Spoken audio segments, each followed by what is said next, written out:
Comprendre la femme. Anga muso femme nyasa. Anga makoro ba fanya na ka foko bara ko de be mo nguna fa.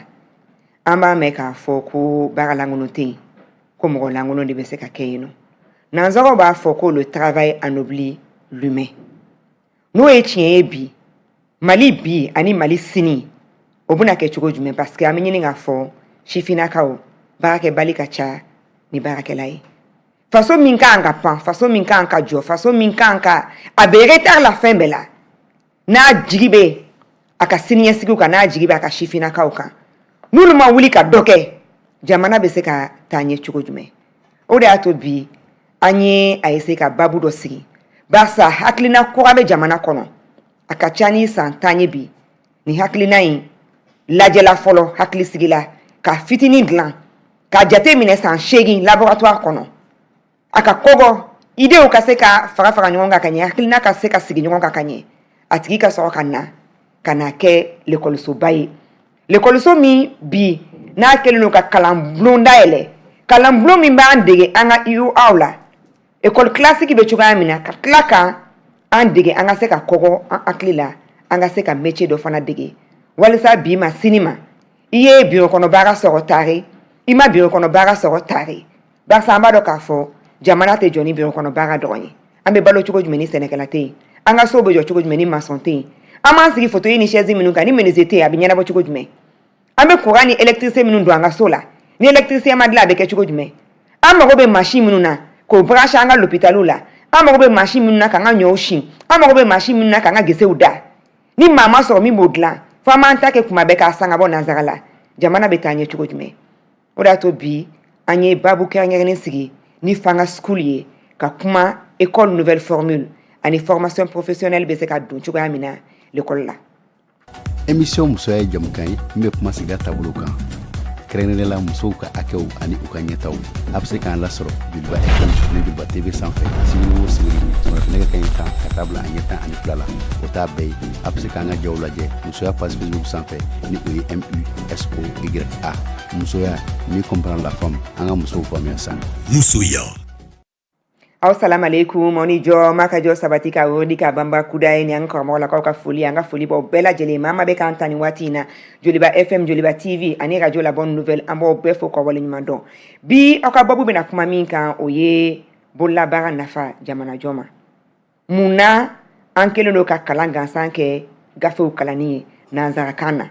muna ni mama iba mera misali yemi ni dobe barala minuziala ni unyi no wafo anete fena folo de ngon meka ni ngete folo yani nga baga do soko ni mi me maçon ya wafo ngon meka doke maçon ya ni peinture la parce que ma baga soko folo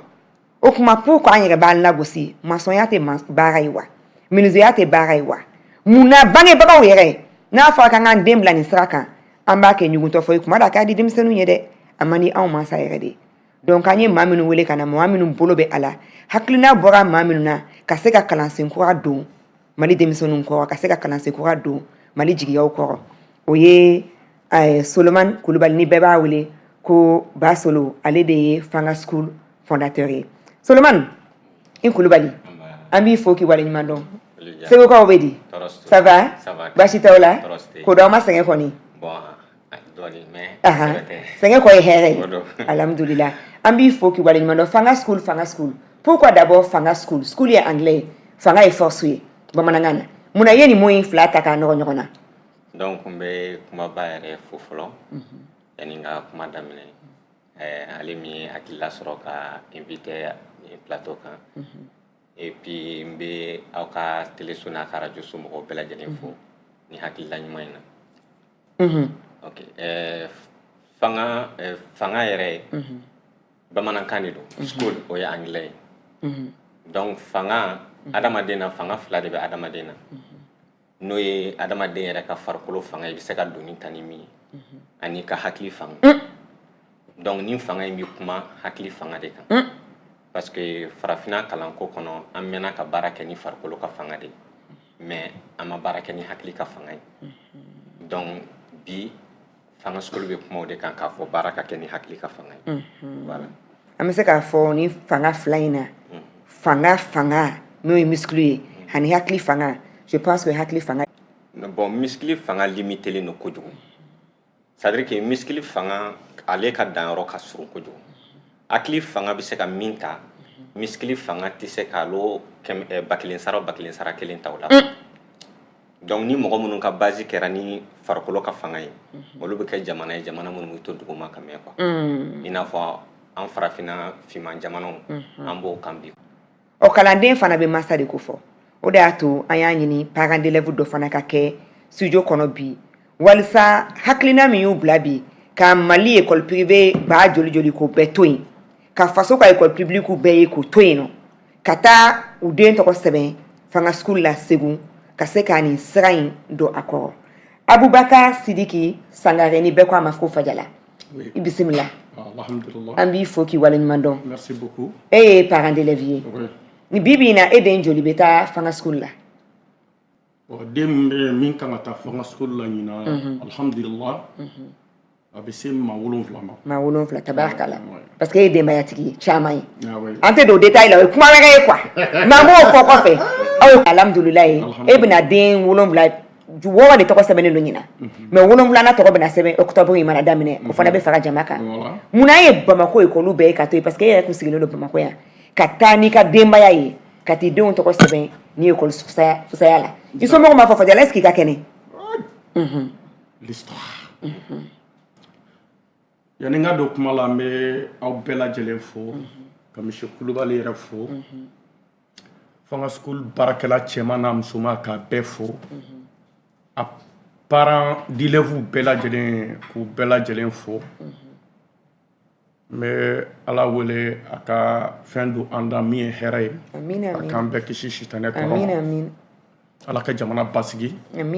ala k'i yɛrɛ bolo mɛn i ka baara la ne bɛ fanga school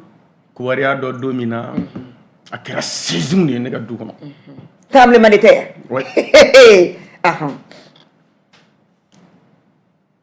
n b'a kuma la na don min na n denmuso sigilen bɛ a b'a kalama n y'a lajɛ k'a lajɛ n ko nin fɛn in fanga bɛ nin na fanga bɛ a la hakilina la nin bɛ ne dɛmɛ n ye n ka denbaya bɛɛ wele n ko bon ne ye école dɔ ye sisan n bɛna denw bila ka taa yen n ye weleli kɛ a bɛnna monsieur Kulubali ma mais ne ye Buguninka de ye Garalo ne ka denbaya ni n ka relation tɛ Segu n ko bon n ko ka fɛɛrɛ ɲini ni ne denw bɛ se mɔgɔ min bɛ se ka ne den ninnu minɛ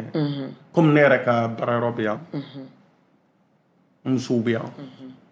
pour que denw ka taa kalan in kɛ quoi bon an y'a ɲɛɲini kosɛbɛ an ma ɲɛ sɔrɔ a la bon nin nun tɛ dabila dɛ de fait nin tɛ dabila dɛ parce que nin kalan in ne denw b'a kɛ de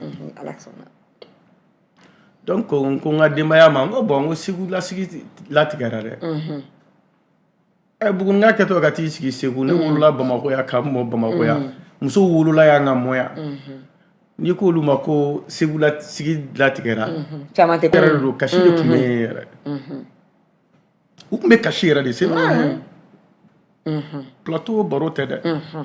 donc école tatɔla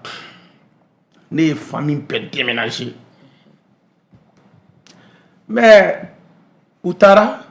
kalo 3 ni ne ko muso ma n ko kana Bamako yan nɔ o b'a ko k'ale tɛ na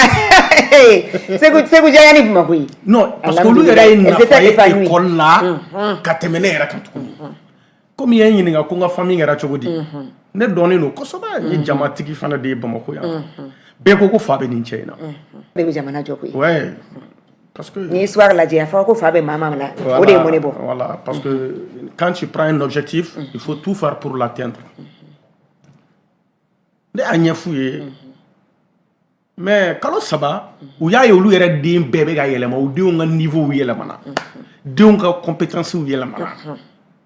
lamɔcogo yɛlɛmana mentalité a bɛɛ yɛlɛmana olu yɛrɛ min kun kɔnɔ mɔlen don a juguyara ka tɛmɛ ne yɛrɛ ta kan muso bɛɛ a comme kuma ka gɛlɛn dɔɔni ka jo ka teli ani télé an b'a dɔn k'a fɔ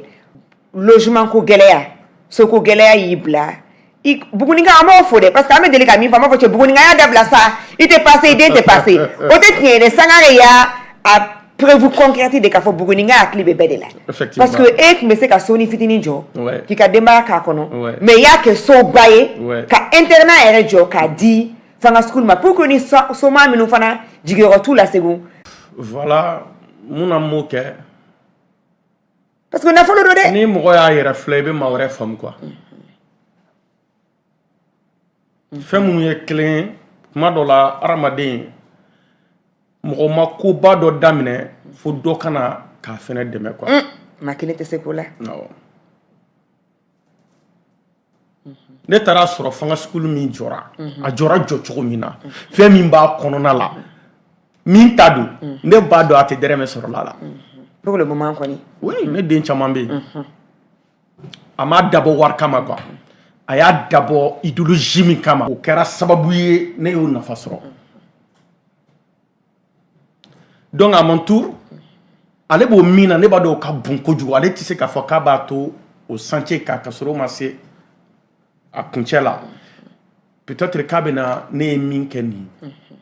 donc ne fana ye sira min ta nin ye c'est toujours dans l'esprit ne yɛrɛ bɛ se ka mun continuer jamana in yɛrɛ kɔnɔ o de ye ka yɔrɔ ɲini ne ye gɛlɛya min sɔrɔ ka bɔ Bamako pour que ka taa Segu o mɔgɔ ɲɔgɔnna bɛ yen n'o b'a fɛ ka na Segu ka na fanga school kalan kɛ ka siyɔrɔ ɲuman sɔrɔ o obstacle ka wuli ka bɔ yen quoi u ka kalan kɛ lafiya la ka kalan kɛ seko gɛlɛya ka bɔ kan o ka bɔ yen quoi kalan in kɔni ka kɛ quoi donc an bɛ k'i waleɲuman dɔn i Sangare merci an bɛ an lamɛnbaa n'an kanuba bɛɛ lajɛlen fo ka hakililajigin kɛ ka fɔ sɔgɔlen dɔ ka jɛmukan mandi la n'o ye musoya ye bi an bɛ kumana min kan o ye école nouvelle formule de ka kalan ka senkɔrɔ don a senkɔrɔ min b'a to an bɛ se ka koloson an hakili la an bɛ se ka kɛ jamana jɔba ye ka sɔrɔ a ma kɛ bureau kɔnɔsigi ye barisa bɛɛ tɛ se ka don bureau kɔnɔ wa bɛɛ man ka don bureau kɔnɔ jamana mago bɛ a den bɛɛ la ni baara sira bɛɛ ye parce que jamana bɛ jɔ ni baara caman de donc maa min nana ni hakilina ye n'o ye fanga school fondateur ye Solomani Kulubali ale bɛ kɛnɛ kan nin waati in na aw bɔra k'a lamɛn o kɔfɛ an ye parents d'élèves di kuma dɔ fana ma n'o ye Fajala Sangare Abubakar Sidiki Sangare di Fajala an b'a fo ka waleɲuman dɔn an bɛna kalanba dɔ fana parce que n'i ko den i ko kalanfa i ko kalanba i ko mansa i ko élève den kalanden yɛrɛ kalanba dɔ bɛ nin y'an bɛɛ kalanba ye dɛ hali ni sifinnaka don an b'a fo kosɛbɛ kosɛbɛ ne dɔgɔnin don mɛ n ka karamɔgɔba don n'o ye coach Mariam Ina coach cabinet potentiel hakilina jumɛn y'a to gɛrɛla fanga school la ka se ka u fana accompagner n'i ka seko ni dɔnko ye parce que an bɛ se k'a fɔ alhamdulila i bɛ Bamako yan cabinet potentiel bɛ yen i kodɔnnen don sous région bɛɛ la ni Abidjan mago ser'e ma u b'i wele ni Burkina mago ser'e ma u b'i wele an kɔni b'a ye i bɛ avion kɔnɔ dɔrɔn mais tile fila in na i kɛlen don k'i ɲɛsin fanga school ma mun na bon ne ye ɲɛsin fanga school ma min kama parce que hakilina ɲuman de bɛ école nin kɔfɛ an yɛrɛ y'a ye ne bɛ denmisɛnnin caman accompagner u ka sini ɲɛsigi la mais u caman bɛ yen compétence t'u la ka se ka baara sɔrɔ chômeur bɛ ka caya jamana yɛrɛ bɛ kule la chômeur ko la anw yɛrɛ dɔrɔn tɛ dɛ ne bɛ taa Côte d'Ivoire pareil n bɛ taa Burkina pareil an yɛrɛ ye ministère accompagner Côte d'Ivoire denmisɛnninw ka kalanko la solution foyi tɛ ka sɔrɔ mais ne ye ni école nin taabolo jateminɛ solution dɔ don pour que denmisɛnninw kana don chômage la yɔrɔ min sisan u tɛ se k'a bɛɛ absorber hali minnu b'a fɔ wari b'u bolo n'an ye Côte d'Ivoire k'a ta sisan olu bɛ k'a fɔ olu ye émergent ye mais u bɛ k'u battu secteur privé de ka kosɛbɛ voilà parce que gouvernement tɛ ka se tuguni ka denmisɛnninw a man ka se yɛrɛ o voilà donc denmisɛnninw miliyɔn de bɛ yen u bɛ sokɔnɔnaw la u bɛ chômage la o laban bɛ taa kɛ kɔli caman ye dilankanw ye o denmisɛnninw de bɛ don terrorisme ni fɛnw donc fo solution ka sɔrɔ o la ni école ni hakilina o ye denmisɛnninw ka kalan solution dɔ ye parce que denmisɛnnin bɛ dege hakili ka dayɛlɛ tiɲɛ don mais a bɛ dege fana a ka se ka fɛn dɔ k'a yɛrɛ ye ɔ akilina filanan dɔ fana bɛ yen Sulemani yɛrɛ y'o ɲɛfɔ n ye n sɔnn'o fana ma ko adamaden fana f'i yɛrɛ ka se ka i yɛrɛ ba hɔrɔnya ta i mago bɛ fɛn minnu na a ka sɔrɔ ka k'i bolo n'i y'a jateminɛ an ka jamana kɔnɔ n'an ko tabali a bɛna ka bɔ dugu la n'an ko chaise a bɛna ka bɔ n'an ko fini an bɛ fɛn o fɛn ta dɔ de b'a bɛɛ kɛ ka d'an ma o tɛ normal ye o kɔrɔ ye k'an yɛrɛ tɛ se ka kɛ indépendant ye tant que an yɛrɛ mago bɛ fɛn min na an tɛ se k'a dilan bon école ni hakilina b'a to an mago bɛ fɛn o fɛn na a ka ca Ala fɛ a 80% denmisɛnnin min bɛna bɔ olu la u bɛ se k'olu dilan jamana kama o yɛrɛ dɔrɔn bɛ se ka jamana avenir préparer kosɛbɛ kosɛbɛ an b'i fo k'i waleɲuman dɔn i n'i ka ni hakilina na halisa Ala ka sini kɛnɛya sabati walisa ambition min bɛ Solomani Kulubali n'a dɛmɛbaga minnu ye aw ye ambition ninnu ka se ka timɛ Mali ka se k'a tɔnɔ bɔ génération minnu bɛ nalen o ka se k'a tɔnɔ bɔ ko sini bɛ labɛn bi bɛ labɛn n'a ka denmisɛnninw ye donc Solomani ye fanga school dayɛlɛ walisa l'écoledenw ni kalandenw de fana ka sɔrɔ a kɔnɔ donc musokɔrɔba i Sangare an b'i fo k'i waleɲuman dɔn donc musokɔrɔba ko Dite Mbuya ça va tout va bien i bɔra k'i fa lamɛn a ko don min na k'a b'a fɔ k'aw ka taa fanga school la ko kasi caman kɛra de e fana tun bɛ kasi la an ka tiɲɛ fɔ dɛ nkalon tɛ tigɛ yan dɛ e tun bɛ kasi la e ma maloya dɔɔni e nana y'a fɔ papa yafa ma dɛ ne maloyara dɛ i ni ce koyi ni mun ye décision ɲuman ye dɛ ou bien mun e tun bɛ kasi la k'i tɛ taa Segu a daminɛ na mun e tun bɛ kasi la ne kasi kun ye kan i kun bɛ kasi k'i bɛ tele de la mɔgɔw k'i ɲɛda cɛ ɲumanin lajɛ i bɛ caméra lajɛ yan i bɛ yan de lajɛ e kasi kun ye mun ye parce que ne ma deli ka se Segu fɔlɔ donc i kun bɛ taa yɔrɔ kɔrɔ la wa ne tɛ ekɔliso kɛcogo dɔn n'a sɔrɔ a ka y'o sɔnna ma ok o y'a sɔrɔ nin to in san an ka télé la kana mankan kɛ an ka télé lajɛ donc e bɛ i kun bɛ ka siran parce que i ma deli ka Segu en même temps i kun ye première année ni deuxième année kɛ donc i fa y'i bɔ pour que i ka taa troisième année kɛ Segu donc i kun bɛna taa école kura la i terininw kun tɛna kɛ yen nɔ o siran de kun b'i kan donc i taara Segu a kɛra cogo jumɛn a diyara yɛrɛ a diyara dɔɔni wa kosɛbɛ a diyara kosɛbɛ troisième année kɛra cogo jumɛn a diyara ni première année ni deuxième année a diyara ni première année ni deuxième année mun na cogoya jumɛn a diyara ni première année ni deuxième année parce que dumuniba de kun bɛ yen wa teriw caman de kun bɛ yen wa mun bɛ yen parce que ne kun bɛ baara kɛ e kun bɛ baara suguya jumɛn kɛ ne kun bɛ menuiserie en bois ni textile la an ka bloc dabila dɛ menuisier e ye mun dilan ne ye kuruni dilan e ye kuruni dilan ne ye kɛsuni dilan i ye kɛsuni fana dilan k'a daminɛ yiri tigɛli la fo k'a ban k'i sigi kurun kan mɔgɔ si m'i dɛmɛ jɔnni y'i dɛmɛ ka professeur ye encadré o tora yɔrɔ jan de wa ou bien u nana k'a tigɛ tigɛ ye o tora yɔrɔ jan de kan ne e yɛrɛ de y'a bɛɛ tigɛ awɔ waaw donc e bɛ se ka mun fɔ ni mɔgɔ minnu bɛ k'an lajɛ denmisɛnnin minnu bɛ k'a fɔ non ne kɔni fo ne k'an sigi bureau de kɔnɔ fo ne ka to kuma bɛɛ n ka tablette kan n ka ordinateur kan parce que ne bɛna kɛ patron ba de ye k'u b'an ka baara dɔ dege ne bɛ mun fɔ ye ne b'a fɔ k'u bɛɛ k'u hakilina changer ko parce que an ka monsieur Kulubali yɛrɛ y'a hakilina de changer ne b'o de fɔ ɲɛna ko ani u ka baara kɛ u ka kalan kɛ donc aw ka classe kɔnɔ troisième année na aw kun ye élèveden joli à peu près 30 vous étiez combien troisième année na an kun ye 26 a musoman de kun ka ca wa a cɛman de kun ka ca a cɛman de kun ka ca cɛman de kun ka ca o musomanninw bɛ cogo jumɛn ko da t'a na maloya in dɛ ko da tɛ lakugu den ye o ye dɛ ayi musomanw bɛ kalan kɛ yan awɔ cɛw bɛ fɛn o fɛn kɛ menuisier ni kurun dilan ni geseda ninnu aw fana b'a ɲɔgɔn kɛ ou bien aw b'a to cɛw de k'aw ka fɛnw placer aw kana laban dɔrɔn ayi an yɛrɛ de b'an ta kɛ u yɛrɛ b'u ta kɛ ok mais cɛmanninw tɛ a fɔ ɲɛna cɛ muso aw bɛ mun ɲini yan nɔ a ye taa kɔfɛ dɛ aw place tɛ yan ayi an bɛɛ de ye kelen an bɛɛ de ye kelen ni classe bɛ daminɛ don o don ko yanni aw ka don classe kɔnɔ k'aw bɛ poyi dɔ fɔ awɔ o poyi nin ye poyi jumɛn ye poyi ne bɛ n faso fɛ ne bɛna n faso jɔ a kɛra ne kelen o a kɛra ne ni mɔgɔ wɛrɛ o ne tun tɛna sɛgɛn n faso jɔ la sabu ka d'a kan ŋɔni dɔ de karila ne mɔkɛw sen na ani ne faw sen na ne de bɛna kɛ o bɛɛ bɔbaga ye o de kama ne tɛna sɛgɛn faso jɔ la faso jɔ ka ɲi ka kɛ kɛwale de faso jɔ ma ɲi ka kɛ kumakan ye ala ka ne fara faso jɔbagaw kan ala ka na ne fara faso cibagaw kan amin ala k'an bɛɛ fara faso jɔbagaw kan faso jɔ ka kan ka kɛ wale de kɛwale action mais a man ka kɛ kuma ye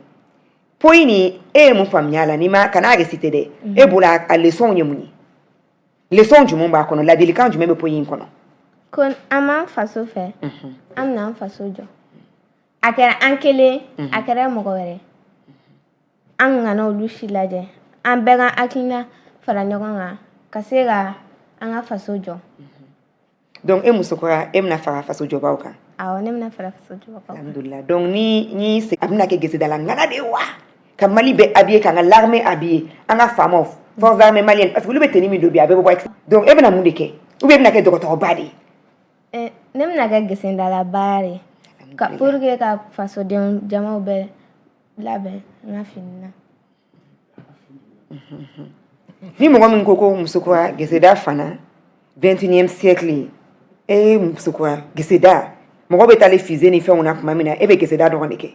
i bɛ mun f'u ɲɛna m'a fɔ ko awɔ o de diyara ne ye ne tɛna se ka mɔgɔ wɛrɛ hakilina ta k'o fara n yɛrɛ hakilina kan an b'i fo k'i waleɲuman dɔn n ye muso kura bila kuma na pour que aw ka preuve ye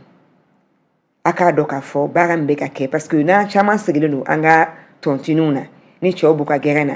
caman b'a fɔ de e Maliyɛn ta tiɲɛna e Maliyɛn tɛ kɛ fosi ye d'abord a fɔli ka dabila parce que kumakan ye seli de kumakan ye kalekan de an bɛ nin kuma jugu min bɔ an da kɔnɔ don o don c'est comme ni ma an bɛ ka jamana danga don o don wa mɔgɔw bɛ baara la preuve filɛ nin an mana nin kelen sɔrɔ ka nin fila sɔrɔ dɔɔni dɔɔni olu fana ka mɔgɔ kelen mɔgɔ fila hakilina changer vous voyez comment l'avenir est prometteur Mali kura jɔli an bɛ se k'a fɔ a liliw donna ka ban a tɔ ye dɔrɔn yiri ka se ka kɔrɔta an k'an sigi a suma na ka yiridenw dun Solomani an b'i fo k'i waleɲuman dɔn an ye micro trottoir kɛ ka maaw hakilina sɔrɔ munna maaw bɛ ɲugun bololabaarakɛlaw la munna bɛɛ bolo tant k'i ma sigi bureau kɔnɔ ka climatiseur kala ka costume cravate don i ma kalan i ma baara sɔrɔ kɛrɛnkɛrɛnnenya musolakaw i b'a ye an caman bɛ jagomisɛnninw na an caman bɛ vraiment sigilen don ten ne kɔni ma baara sɔrɔ ou bien cɛ ma sɔn ka baara kɛ ka sɔrɔ u dahirimɛ b'u bolo don o don bɛ ka dɔ kɛ donc ne yɛrɛ m'i ka baara valoriser jɔnni bɛ n'i ka baara valoriser an ka régime mɔgɔw bɛɛ lajɛlen fo ka daminɛ an ka réalisateur la n'o ye Augustin Ishubihi ye n b'o de fɔ n ko ne ye kuma lasela dɔrɔn de jɛmukan in na ka jɛmukan in k'aw sagoya bɛ kɛ an b'u fo k'u waleɲuman dɔn ka Lamini Kulubali fo ka Yusuf Sangare fo k'an fa Mamadu Berté an b'a fo ka waleɲuman dɔn bataki fɛn o fɛn bɛ bɔ anw yɔrɔ ka se aw yɔrɔ o ye Mamadu Berté ka baara ye k'an dɛmɛ studio in kɔnɔ k'an ka kɛnkɛlibanw ni kafew vraiment k'a yɔrɔ la cɛ ko tɛ muso ko tɛ ɲɔgɔn dɛmɛ de fɔra cɛ ni muso an bɛ ɲɔgɔn dafa de ka tila ka an bagi de tɛmɛli dɔngɔnɔkɛ ye parce que témoignage fɛn o fɛn bɛ tɛmɛ an bɛ seereya minnu ta jɛmukan in kɔnɔna na ale de b'olu bɛɛ sigi ɲɔgɔn kan an ka foli bɛ aw bɛɛ lajɛlen ye aw sɔgɔlen n'a ka jɛmukan man di la n'o ye musoya ye bi an bɛ kumana min kan o ye l'école kalanso min tɛ IOA dɔn kalanni ye i ka se k'i hakili jo kɛrɛnkɛrɛnnenya la i ka se ka fɛn dɔ kɛ ni hakili ni bolo fila ni sen fila ye maa min na n'o hakilina ye o ye Solomani Kulubali ye Fanga School Segu mɔgɔ minnu bɛ studio kɔnɔ nin waati in na parents d'élèves Fajala Sangare ani coach Mariam Ina n'ale bɛ an dɛmɛ kosɛbɛ an hakiliw ka se ka jo k'an bilasira an ka se ka kɛ maa jolenw ni jamanaden ɲumanw ye ani kalanden dɔ fana wele n'o ye muso kura an b'a fɔ ka waleɲuman dɔn k'a Sangare ale ye élève den ye san 12 dɔrɔn don mais a fa bɛ yan fa ye yamaruya d'a ma an k'a ta studio kɔnɔ nin waati in na an b'a ɲini Augustin Ishubihi n'a ka jama fɛ u k'an ka témoignage fɔlɔ u k'o k'a la. Mamadu Kanute ale ye filɛ ye a kana y'an denw ka kalan parce que hali métier yɛrɛ kɔnɔ bi n'i y'a mɛn métier yɛrɛ la bi i bɛ se k'a dɔ dɔn métier yɛrɛ la f'i ka dɔ kalan u bɛ kalan a bɛ se ka ne yɛrɛ bɛ baara ne yɛrɛ bɛ ekɔli la an ka an n'anw yɛrɛ dɛsɛra don min na olu sera bila an place la ka baara kɛ ne yɛrɛ filɛ denmisɛnninw bɛ n bolo yan nɔ dɔw bɛ bagi yɛrɛ la dɔw bɛ bagi sɔrɔ ɲinan mais u bɛ na studiera kalan k'an fɛ yan mais u t'u bali u t'u continuer ka ekɔli fɛ u b'u ekɔli kɛ mais minnu b'a fɔ k'a fɔ bon n den tɛ kɛ ouvrier f'a ka kɛ kalankɛla ye bon ala bɛ fana da kalan kama wa hali n'a ka di a ka kɛ kalankɛla ye e fɛ k'i den jago a ka kɛ kalankɛla ye mais a man di den yɛrɛ ka kɛ kalankɛla ye o bɛ cogo min na so a bɛ min fɔ k'a fɔ ko n'i den bila ka na a d'a ma an k'a kalan k'a dɔw bɛ yen nɔ bɔ ni u tɛ sɔn ekɔli ma non ne tɛ se ka sɔn o yɔrɔ ma parce que denmisɛnninw b'an bolo a ka ca ni san 15 ye a bɛɛ ye ekɔlidenw ye e bɛ nin caman na nin caman min bɛɛ ye ekɔlidenw de ye tu vois non mais ni kalan taara u tɛ se yan bilen fo ka taa fɔ ko vacances bila la. Bon, bololabaara différence ani dugukɔrɔbaara différence bon u tɛ kelen ye mais an kɔni ka bololabaara domaine kan bon an tɛ se ka ɲɛbɔ dugukɔrɔbaara fɛ parce que dugukɔrɔbaarakɛla i b'a sɔrɔ e ka salaire fixe ye nin bon kuma dɔ la an bɛ se ka marché kelen an bɛ se ka 2 mois 3 mois salaire sɔrɔ dugukɔrɔbaara kɔni k'a fɔ ko an bɛ taa o b'an fɛw la non non non. An ko t'an ka certifié quoi. Bololabaara an ka bololabaara a bɛ nafa dɔ jamana kɔnɔ o dogolen tɛ mɔgɔ la o. parce que n'i y'a mɛn so bi i bɛ da i ka so kɔnɔ ka sunɔgɔ k'a hakilila tigɛ bon i bɛ taa sɔrɔ porte ɲɛnama de b'i da la. kɔrɔ kelen kɔni don bon fɛn minnu b'a sécuriser so b'o la plombier b'o la électricien b'o la a ka ca quoi an bɛɛ de bɛ baara kɛ santé kelen kɔnɔ bon hali bureau bureau ka bureau kɔnɔ hali n'u yɛrɛ ka bureau ninnu a jɔn de b'a fɛnw bila anw tɛ wa. Musoya, mieux comprendre la femme. Ana muso femme nyasa. Solomon, Kulubali. An bɔra kan an balimakɛ ka kumakan lamɛn fɛn damadɔni ye ne tike dɔɔni. A fɔlɔ ye min ye maaw bolo l'école ani bololabaara a man ka ɲagami a yɛrɛ ko ni école de bila la u bɛ na ni école nana u tɛ se yen bilen kabini n'a sɔrɔ a fila tɛ se ka ɲagami e dun bɛ k'a fila ɲagami. Fɛn filanan fana min ye n tike o ye k'a fɔ ko kalan ni maaw bɛ kalan na mun tɛ bolobaara dege bolobaara dun fana ye kalan dɔ ye pourquoi an tɛ nin métier dege ninnu an t'u considérer k'a fɔ k'an bɛ ka den kalan pourquoi kalan bolo o ye IOA dɔrɔn de ye réaction jumɛn b'i bolo ka taa an bɔra ka seereya min lamɛn. Bon an bɔra ka seereya min lamɛn ne bɛ cɛ fɔ a ka hakilila ɲuman na parce que d'abord k'a fɔ ko bololabaara kalan o ye filiba de ye quoi kalan yɛrɛ kɔrɔ ye jumɛn ye kalan kɔrɔ de ye ka fɛn dɔ ta dɔ bolo walima i ye min sɔrɔ i yɛrɛ la n'a bɛ se k'i nafa i ka ɲɛnamaya kɔnɔ bon ni i ko kalan an y'a lié i n'a fɔ ka taa mɔgɔw bila kogoba naani ni ɲɔgɔn cɛ ka fɛn dɔ sɛbɛn tableau la n'an b'o wele ko alphabétisation a k'a durusi o ye kalan tɛmɛsira de ye tɛmɛsira saba de bɛ kalan na tɛmɛsira fɔlɔ o bɛ se ka kɛ alphabétisation ye filanan o bɛ se ka kɛ k'a f'i ye i k'a to i kɔnɔ sabanan o bɛ se ka kɛ tamasiyɛn ye k'a jira la i b'a to i kɔnɔ donc anw ye kalan yɛrɛ yɛlɛma k'a kɛ kalan tɛmɛsira de ye donc fɛn o fɛn ni hadamaden n'i b'a ta dɔ la walima i y'a sɔrɔ i yɛrɛ ye i ka ɲinini kɔnɔ o bɛɛ bɛ wele ko kalan i bɛ fɛn o fɛn fana ye i ka tile journée kɔnɔ o bɛɛ bɛ wele ko kalan adamaden bɛ kalan fo ka taa sa bon n'i ye kalan ta dɔrɔn k'a sin ko ka taa kilasi kɔnɔ ko de bɛ wele ko kalan o fili de kɛmɛ ka mɔgɔ caman sɔrɔ o de la bi jamana bɛ gɛlɛya kɔnɔ wala min dan o yɔrɔ la. Ok micro in gɛrɛla dɔɔni micro i b'a gɛrɛ wa gɛrɛla dɔɔni an b'i fo k'i waleɲuman dɔn halisa an bɛ kuma to i bolo barisa i nana ni fanga school hakilina ye je pense que i y'a dayɛlɛ nin y'a 5e année de i bɛna taa 6nan de la sisan i bɛna taa 5e année de la ɲina donc nin y'a san 4 5nan bɛna daminɛ mais ka kɔn ɲɛ walisa i k'a dɔn k'a fɔ nin baara in bɛna ɲɛ i bolo n'i taara belebele la n b'a dɔn i kun ye fitinin dɔ de dayɛlɛ san 8 fɔlɔ ka jateminɛ kɛ munna y'a daminɛ fitinin na san 8 ka jateminɛ kɛ i ye mun leçon sɔrɔ o kɔnɔ n'o bɛ k'i nafa bi fanga school belebeleba la o fitinin kun tɔgɔ i ye fitinin min dayɛlɛ il y a quelques années a fana tɔgɔ ko fanga school mais ale tun bɛ finitigila de finitigila o ye fana Segu mara dɔ ye Segu ani Segu cɛ ye 45 kilomètres bon école kun t'a dugu la donc n y'a ye k'a fɔ ale ye terrain vierge dɔ ye n bɛ se ka n ka école expérimenter yɔrɔ min parce que fɛn caman bɛ an ka dekun kɛ an ka hakililaw la farafinna hakili ani réalisation o tɛ kelen ye quoi n'i ye fɛn dɔ miiri ta ani bɛna réaliser cogo min na ani waleyali tɛ kelen ye ani waleyali tɛ kelen ye donc danfaraba bɛ olu ni ɲɔgɔn cɛ théorie ni pratique bon hakilila nana ne na kuma min na k'a fɔ an bɛ kalan min na d'abord an b'a wele ko kalan an bɛ an ka ɲɛmɔgɔw bɛɛ fo ka mɔgɔ nana ni hakilila ye k'a bɛɛ fo tɔba kɛlen don k'a jɛ kalan tɛ a nɛmɔ quoi kumakan kalan de don mais ni mɔgɔ min y'o dɔn dɔrɔn o ye école classique ye bi bi in na an bɛ taa IOA dege yɔrɔ min na voilà i b'i jate dɔnnibagaw f'i ka kɛ nansara fɔba ka tubabukan durusi kosɛbɛ voilà n'an yɛrɛ durusi an b'a fɔ ko intellectuel ba effectivement ni min tɛ fɛn mɛn kosɛbɛ tubabukan na an b'a fɔ est ce que nin kalannen don ka s'o ma voilà tiɲɛ don an bɛɛ b'a fɔ ne kɔni b'a fɔ k'a sɔrɔ n kun b'a fɔ mais n tɛna fɔ bilen adamaden bɛɛ ni dɔnniya dɔ bɛ wolo mais yanni n ka taga o yɔrɔ la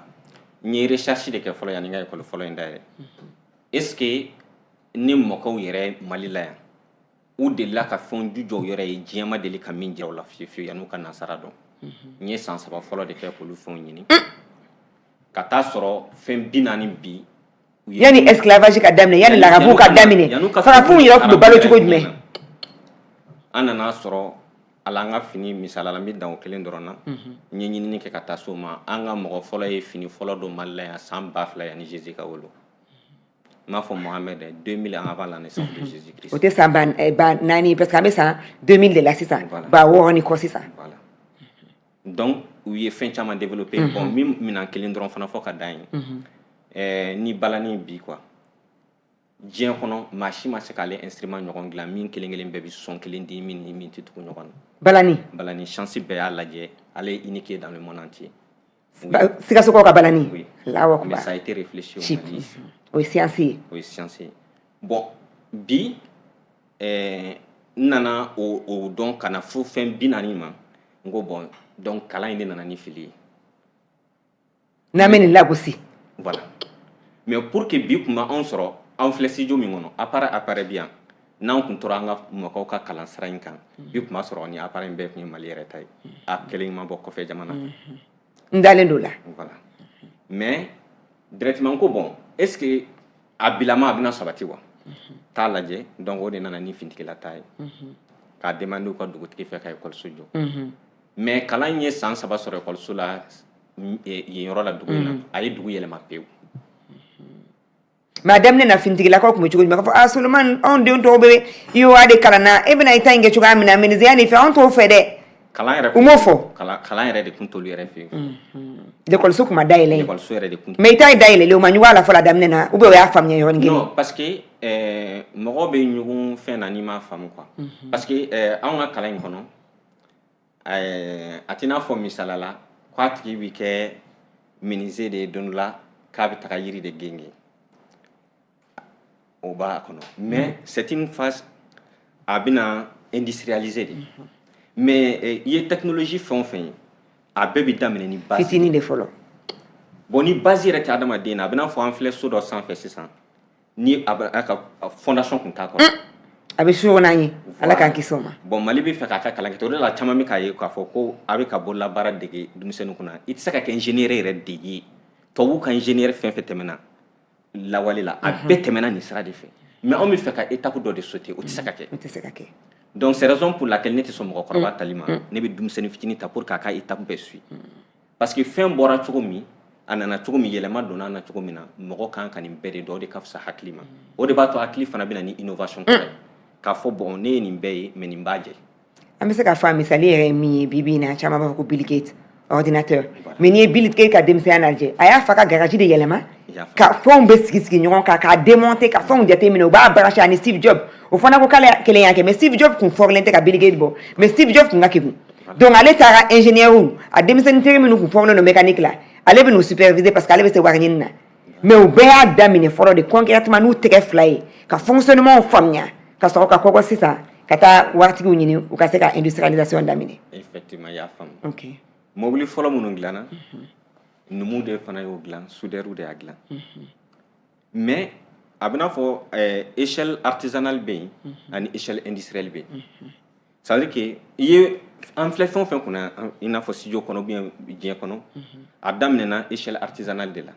kelen kelen selon les demandes ni demande warankatara ka bonya i b'a bila échelle industrielle la bon o de ɲagamin bɛ halisa farafin kunna donc an bɛ kalanijɛ min kɛ tan o kalanijɛ dɔw wolola o kɔnɔ ka ban yɔrɔ normalement olu man ka taa kalanso la bilen kosɛbɛ tubabu san 5 a ka tubabukan jɛ mais ale an minnu ye san n'a sɔrɔ awɔ tubabukan fɔ dɔrɔn kun don kosɛbɛ voilà mais ale bɛ taa école la a bɛ taa mun ɲini yɔrɔ i bɛna dɔn k'a fɔ ale tɛ taa tubabukan kalan tuguni e bɛ ka min ɲɔni ka bɔ i kɔrɔ dɛ ale bɛ ka taa o de kalan o de kama ale bɛ k'i mara bi donc kuma na surunya la an bɛ ka min kɛ n bɛ ɲɛmɔgɔw fo halisa kalan don mais en réalité to ka jɛ b'a la dɛ mɔgɔ bɛ se ka nin bɛɛ dɔn k'a sɔrɔ i ye kalan yɛrɛ fana kɛ c'est à dire que tubabukan mɛn o t'i ka kalan sa par exemple an sigilen filɛ nin porcelaine min kɔrɔ ni peut-être ni nin ma bɔ Chine a bɔra yɔrɔ dɔ la kosɛbɛ Chine don voilà mais ni bɔgɔ min b'anw fɛ yan a tɛ chinois bolo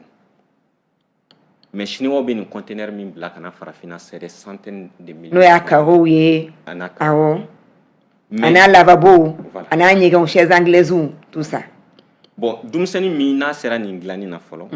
il commence par échelle artisanale s'il a eu assez de moyens, à la échelle industrielle.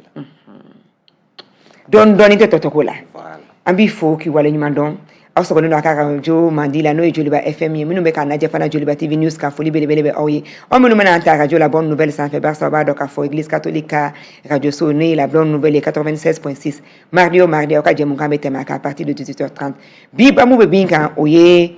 kalan nouvelle formule kalan hakilina kura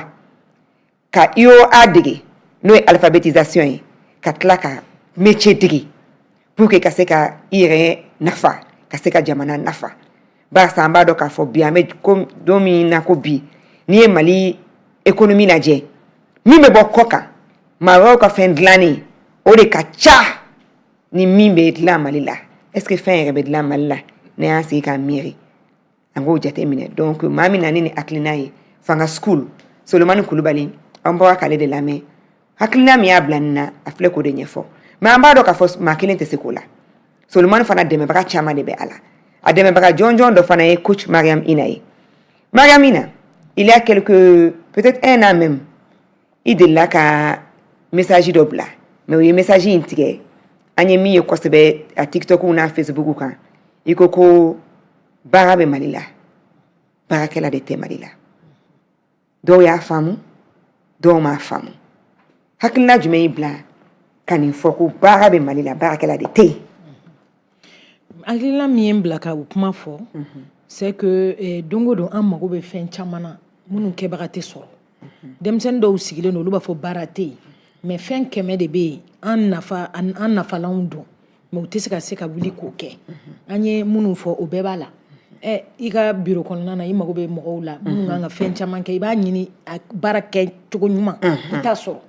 hali so jɔ cogo ɲuman wagati dɔw la a bɛ gɛlɛya jamana kɔnɔ an ɲɛ b'a la kɔkamɔgɔ caman bɛ ka na kɔkamɔgɔw bɛ ka na baara ta an ɲɛkɔrɔ yan an bɛ fɛn matériel fɛn o fɛn utiliser an ka bureau la o mɔgɔw tɛ sɔrɔ hali kalannen yɛrɛ min bɛ fɔ n'o ye tubabukan durusili ye hali o minnu taara o fana kɛ dɔw tɛ k'o fana kɛ ka ɲɛ donc o kɔrɔ ye mun ye kalan cogo de tɛ ka se ka ɲɛ et puis denmisɛnninw tɛ ka wuli k'u cɛsiri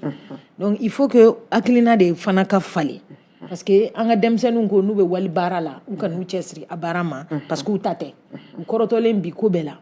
baara kan ka kɛ ɲɛ ma cogo min u t'o conscience professionnelle ba tɛ conscience tɛ yen engagement tɛ yen sérieux tɛ yen donc o fana fo o baara bɛ kalan kunkolo kɔnɔ ka a yira denmisɛnnin na i ka sɔrɔ ani wali sɔrɔ a bɛɛ de ye kelen ye e bɛ se ka dɔ dɛmɛ a ka baara la o bɛ k'e fana nafalan ye sini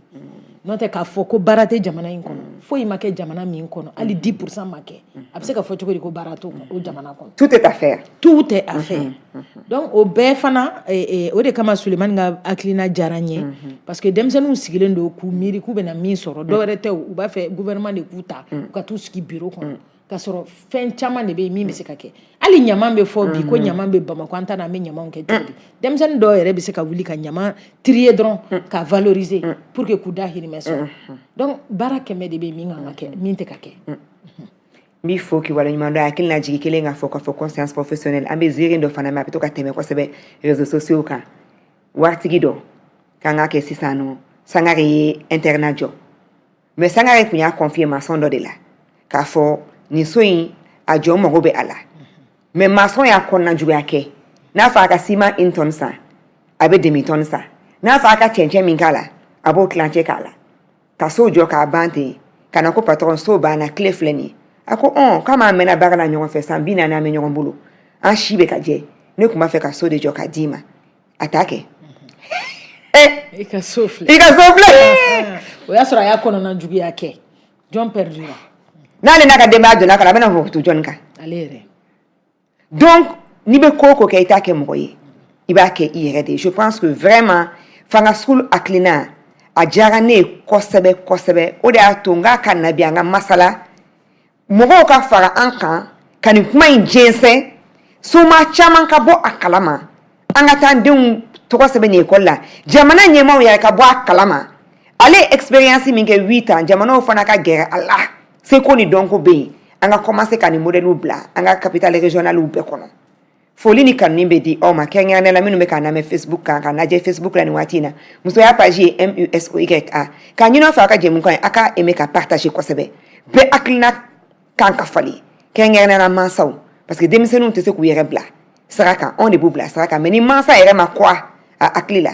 ni mansa yɛrɛ t'a dɔn a bɛ ka min kɛ k'a bɛ k'a bolo su a yɛrɛ ɲɛna a ka gɛlɛn an ka denmisɛnninw jalaki donc an b'a ɲini aw fɛ a ka jɛmukan ye a ka aimer a ka partager minnu bɛ k'a lamɛn fana radio ka nin waati in na n'o ye joliba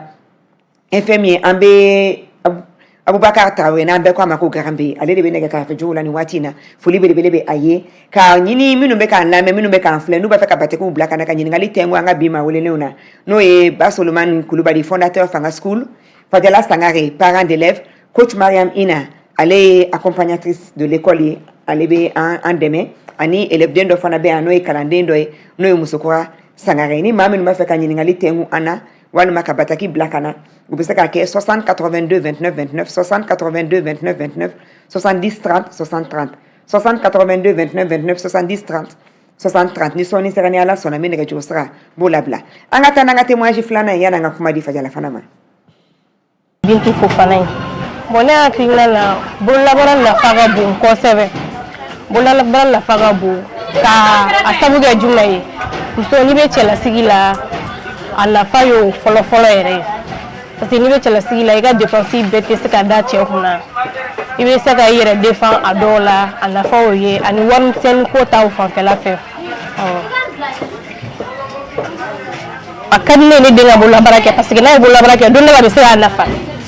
don dɔ la a bɛ se k'a nafa bololabaara kɔni tiɲɛ yɛrɛ la a ka ca jamana kɔnɔ kosɛbɛ bon baara filɛ mɔgɔ caman bɛ kalan kɛ dɔw bɛ diplôme sɔrɔ baara la o bɛ kalan kɛ ka sɛgɛn dɔw tɛ baara sɔrɔ bon bololabaara filɛ a nafa ka bon kojugu hali n'i ye bololabaara kɛ i bɛ se k'i yɛrɛ défend dɔw la parce que bureau kɔnɔ baara ma nɔgɔ dɔw ma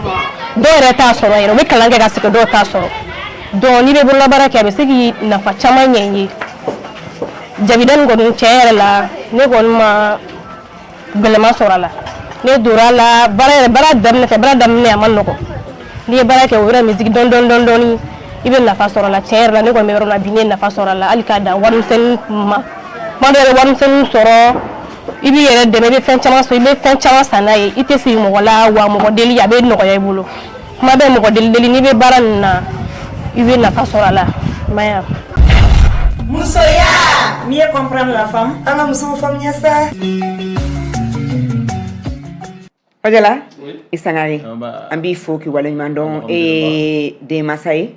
bi bi in na alhamdulilahi i bɔra Fanga School kalama salon i y'i ka denbaya bɛɛ cɛ donc don min na an bɛ ko bi i den 7 o de bɛ kalan kɛ Fanga School la i bɔra k'an balimamuso lamɛn donc réaction jumɛn bɛ i bolo ni hakilina ninnu na. D'accord, comme ne sinankun don Bintu Fofana kɛlɛjeli don quoi. Ouais kakɔlɔw kɔni sɛgɛnnen don dɛ mais i bɛ se kakɔlɔw ka kɛlɛ kɛ wa. Olu ye kɛlɛjeliw ye donc an b'a fo mais en fait a b'a dɔn fili de bɛ jamana in yɛrɛ kɔrɔ quoi fili dɔ de bɛ yen nɔ parce que en forte i ma ye bɔra ka kuma dɔ fɔ i ka kuma la k'an ka to ka kuma jugu fɔ dabila ko danga don wa o tɛ o c'est à dire que psychologiquement a b'an bloqué quoi parce que n'an ko kalan fɔlɔ kalan tɛ ka taa ka sɛbɛnni kalan quoi problème bɛɛ bɛ nin yɔrɔ dɔrɔn de la sɛbɛnni bɛ i n'a fɔ dɔwɛrɛ tɛ an filɛ studio kɔnɔ alphabétisation suguya dɔ voilà alphabétisation kɔrɔ wɛrɛ t'a la koyi c'est à dire que ne ka kumakan marali ka fɛn dɔ kɛ ka kumakan mara o ni baara fana tɛ kelen o ni baara tɛ kelen o tɛ kelen y'ali dɔɔni mɔgɔ min ye kumakan mara n'a kalan c'est comme e ka microphone jɔlen da la ka n ka kumakan enregistrer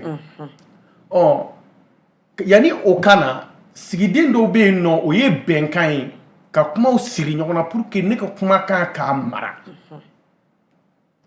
bon ni e tɛ se o la a bɛ fɔ ko e ma kalan o ni kalan tɛ kelen ye bololabaara tɛ yen quoi diɲɛ baara bɛɛ ye bololakara ye baara de ye même après le bac minnu bɛ ka kalan kɛ Mali la yan nɔ l'autre système la ne b'a fɛ ka jamana wɛrɛdenw hakili lajigin quoi e ma ye i b'a daminɛ première année jusqu'à 9e i ma foyi kalan c'est pour cela ni mɔgɔ o mɔgɔ ka kalan tiɲɛna o wagati la problème b'a somɔgɔw da la mais ale tun bɛ ka mun de kalan non ale tun bɛ ka kan de kalan kan a bɛ ka kan de kalan mais kan kalan tɛ kalan ye o e bɛ ka kan kalan Mais, excusez-moi, ni tra Francis, ne be ɲininga, je vous pose une question. Fatoke min sigilen bɛ kɛrɛfɛla la Francis, ne ko a bɛ kan jumɛn de fɔ? Français. Fato. Le fou ou la folle là.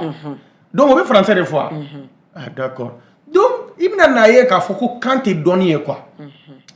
Parce que infériorité de bɛ anw na kojugu. Complexe ni dɔ bɛ yen. Complexe bɛ an na, an bolo ni Colonisation man bɛ nɔgɔn. tubabu ka kan fɔ dɔrɔn. O de O kalannen don. dɔnnikɛla ye. Awɔ. Mais ka I t'a taa sɔrɔ sɔrɔ bi. voilà i bɛ première année kɛ ka taa 9e na i m'a daminɛ. I bɛ tila ka bɔ bac Il la. faut aller bi 4 C'est après le après le bac. bac. Ɲɛ bi niveau la. Mali la problème ye mun ye? Kalan bɛ daminɛ bac kɔfɛ de.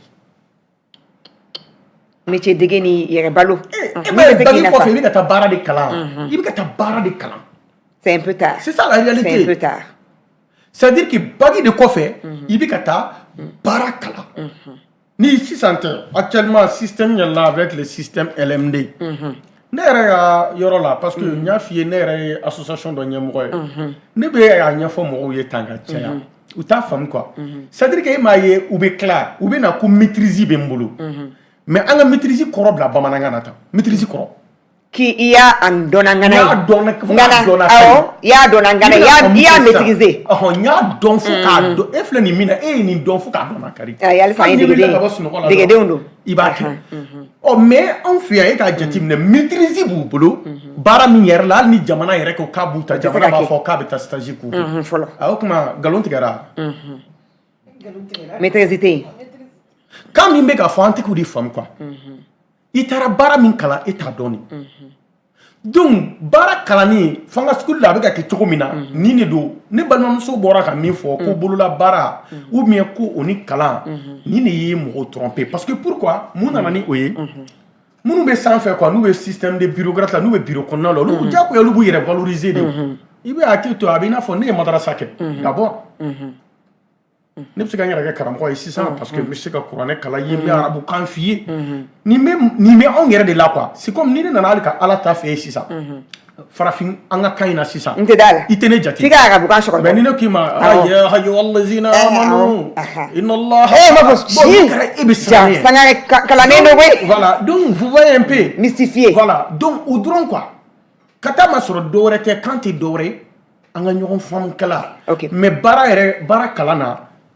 nin ta bɔgɔ nɔni i y'o fɔ tubabukan na o i bɛ bɔgɔ in nɔni de i y'a fɔ chinoiskan na o i bɛ bɔgɔ in nɔni de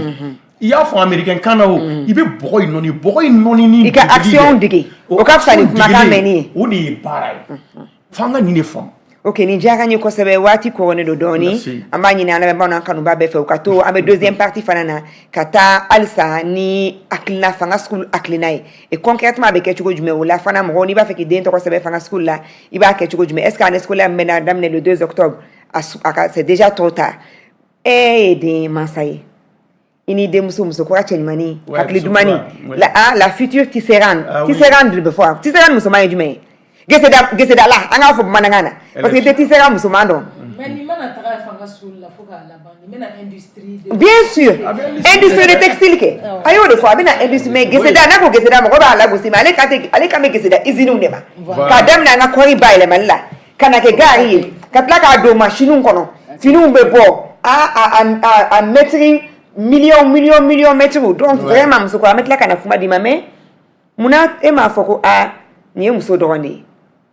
anw ye buguninga ye anw ye fɛnw ye wasolo fulaw ye buguni garalo mais sisan pourquoi e m'a fɔ i jɔ n ka cɛmani ninnu lakala pourquoi musomani surtout a ko k'a bɛ taa métier min na n'o ye textile ye n'o ye geseda ye i b'a fɔ i ma ɲi geseda la dɛ est ce que denmisɛnnin dɔ y'a fɔ ɲɛna kunun k'a ko k'a bɛ kalan dɔ kɛ k'a fɛ ko n'i ye nin kalan kɛ cɛ tɛ sɔn i la dɛ ne ko mun na muso kan ka hadamadenya définir ni cɛ bɛ sɔn a la cɛ tɛ sɔn a la ye est ce que a yɛrɛ bɛ sɔn a yɛrɛ la ou bien a bɛ sɔn a ka jamana na pourquoi i ye denmuso man kalan. D'accord o diyara n ye d'abord yɔrɔ dɔ i tun y'a ɲininka yɔrɔ dɔ la fɔlɔ fanga school yɛrɛ d'abord a tɛ i n'a fɔ ko kalan min bɛ kilasi tɔ ninnu na au contraire ne den tun bɛ privé de la Bamakɔ yan ne den bɛɛ bɛ privé la mais ne bɛ taa n'a ye don min na fanga school la a kun kan ka taa kilasi jumɛn na ka kɔrɔ 5e année je crois ou 6e année 4e année ayi 7e 7e année 7e année 7e année ni yɔrɔ la mina ni souligner kuma pana kuna quoi parce que mɔgɔ bɛ ka ɲinɛ yɔrɔ dɔ kɔ mina o yɔrɔ la segin a bɛna ta 7e de la o école privée la 7e année juru tɛ ne la école privée foyi la ne bɛ san bɛɛ sara mais a nalen fanga school la test kelen a kun ça n'allait pas a tɛ se 3e année niveau de b'a la donc c'est pour que ka yɔrɔ dɔ pointer ka sɔnni sigi a kan fanga school tɛ dɔrɔn ko baara in dɔrɔn dɛ niveau min bɛ fanga school école na IOA in na dɛ wa na n fiɲɛ bon sisan ne ni muso kura natɔ bilayi talayi an bɛ fɛn o fɛn an bɛ ka tɛmɛ la a bɛ ka bɛɛ kalan n'i y'a ɲininka a b'a kɔrɔ fɔ n ye n teri dɔ bɛ yen nɔ a bɛ baara kɛ Banque mondiale la a delila ka kumaw fɔ n ɲɛna parce que nanzaraw ye nin bɛɛ sɛgɛsɛgɛ ka ban k'a fɔ an ka élève de n'a bɛ san 10 classe 12 la 3e année niveau o de bɛ a la u b'a dɔn cɔ quantitativement an bɛ ka yɛlɛ mais qualitativement fosi a bɛ ko misi bonni sanfɛlanin cɛ ka ɲi mais n'i sen dig'a kan dɔrɔn a bɛ jigin n'i ye Solomani ala k'i man kɔrɔ 7e na a bɛ ka taa o min na ne den de a kun kan ka taa 7e la test kɛ a kunna 3e année niveau de kun b'a la o dɔrɔn tɛ a tun bɛ école privée min na n tɛ école tɔgɔ fɔ o man ɲi an yɛrɛ b'a dɔn a ma se ka tɔgɔ fɔ an b'a dɔn ne b'o école in sara o tɛ dɛ n bɛ tila ka cours privé ta tuguni so kɔnɔ subhanalayi k'a di u ma mais malgré tout ça ni kun ko muso kura ma k'a ka lecture kɛ a kun tɛ se o mais n'a ye ja fɛn fɛn b'e bolo yan nɔ yɔrɔ jan ko tɛ an bɛ caméra la a b'a ka kalan kɛ 9 mois komi an bolo k'a fɔ ko sigiden sigilen ɲɔgɔn kan k'a kalan k'u de ye dɔnniya ye fanga school in ni maliyɛnw b'a fɛ ka faamu ne ye dentigi di an bɛ don min na ko bi ne fila min den ka ca ni ne ta ye a man ca dɛ den 11 alhamdulilayi ala k'u bon 15nan bɛ saba wɛrɛ bɛ ka nalen donc n b'a fɛ ka min fɔ o kalan sigi ninnu saba wolo de yan a n'a fila ni alhamdulilayi ah technologie fana développé la o merci beaucoup o ka lecture yɛrɛ kɛ ka fɛ parce que ka fɛnw yɛrɛ kalan yɛrɛ la an b'o min dɔn ka kɔrɔ dɛ lecture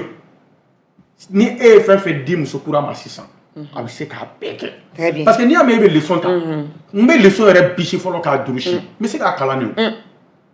ni n tɛ se k'a durusi ni n tɛ se k'a kalan n b'a durusi cogo ka gɛlɛn muso kura ça va i fa bɔra k'a fɔ ko i taalen salon fanga school la yanni o k'i bila 7e année na o y'i lasegin i ye 3e année de kɛ e kɛra cogo jumɛn o digilen la awɔ o digila ne la bi bi in na dun est ce que a digila ou bien e bolo décision ɲuman kun don ne bolo décision ɲuman kun don munna décision ɲuman kun don parce que u ye ne lasegin ne ye kalan ne ye dɔ dɔn ne seginna ka nka u kun bɛna mun kɛ ne kun tɛ n'o faamu mais ne seginna sisan ne laseginna ne sina ka kalan kɛ ne y'a dɔn ne y'a faamu école bɛna ta ne kan ka kuma mansaw fɛ mansa minnu bolo an kan ka IOA dɔrɔn de kalan aw kunna an m'an kɔ dege baara la parce que o ye denmisɛnniya a bɛna menuiserie kɛ k'a yɛrɛ tigɛ a bɛna miseli kɛ k'a yɛrɛ sɔgɔ non kana n den bila geseda la parce que n'i y'a bila geseda la sa a bɛ kɔrɔya tuma min na a fari bɛɛ b'a dimi a ɲɛ b'a dimi e bɛ mun fɔ somɔgɔw ye anw mansaw ye ne bɛ mun fɔ aw mansa ye ko aw ka hakilina changer ko parce que k'o t'a ɲɛ ko hali n'o kɛra ko parce que an bɛ fɛ ka an ka faso jɔ de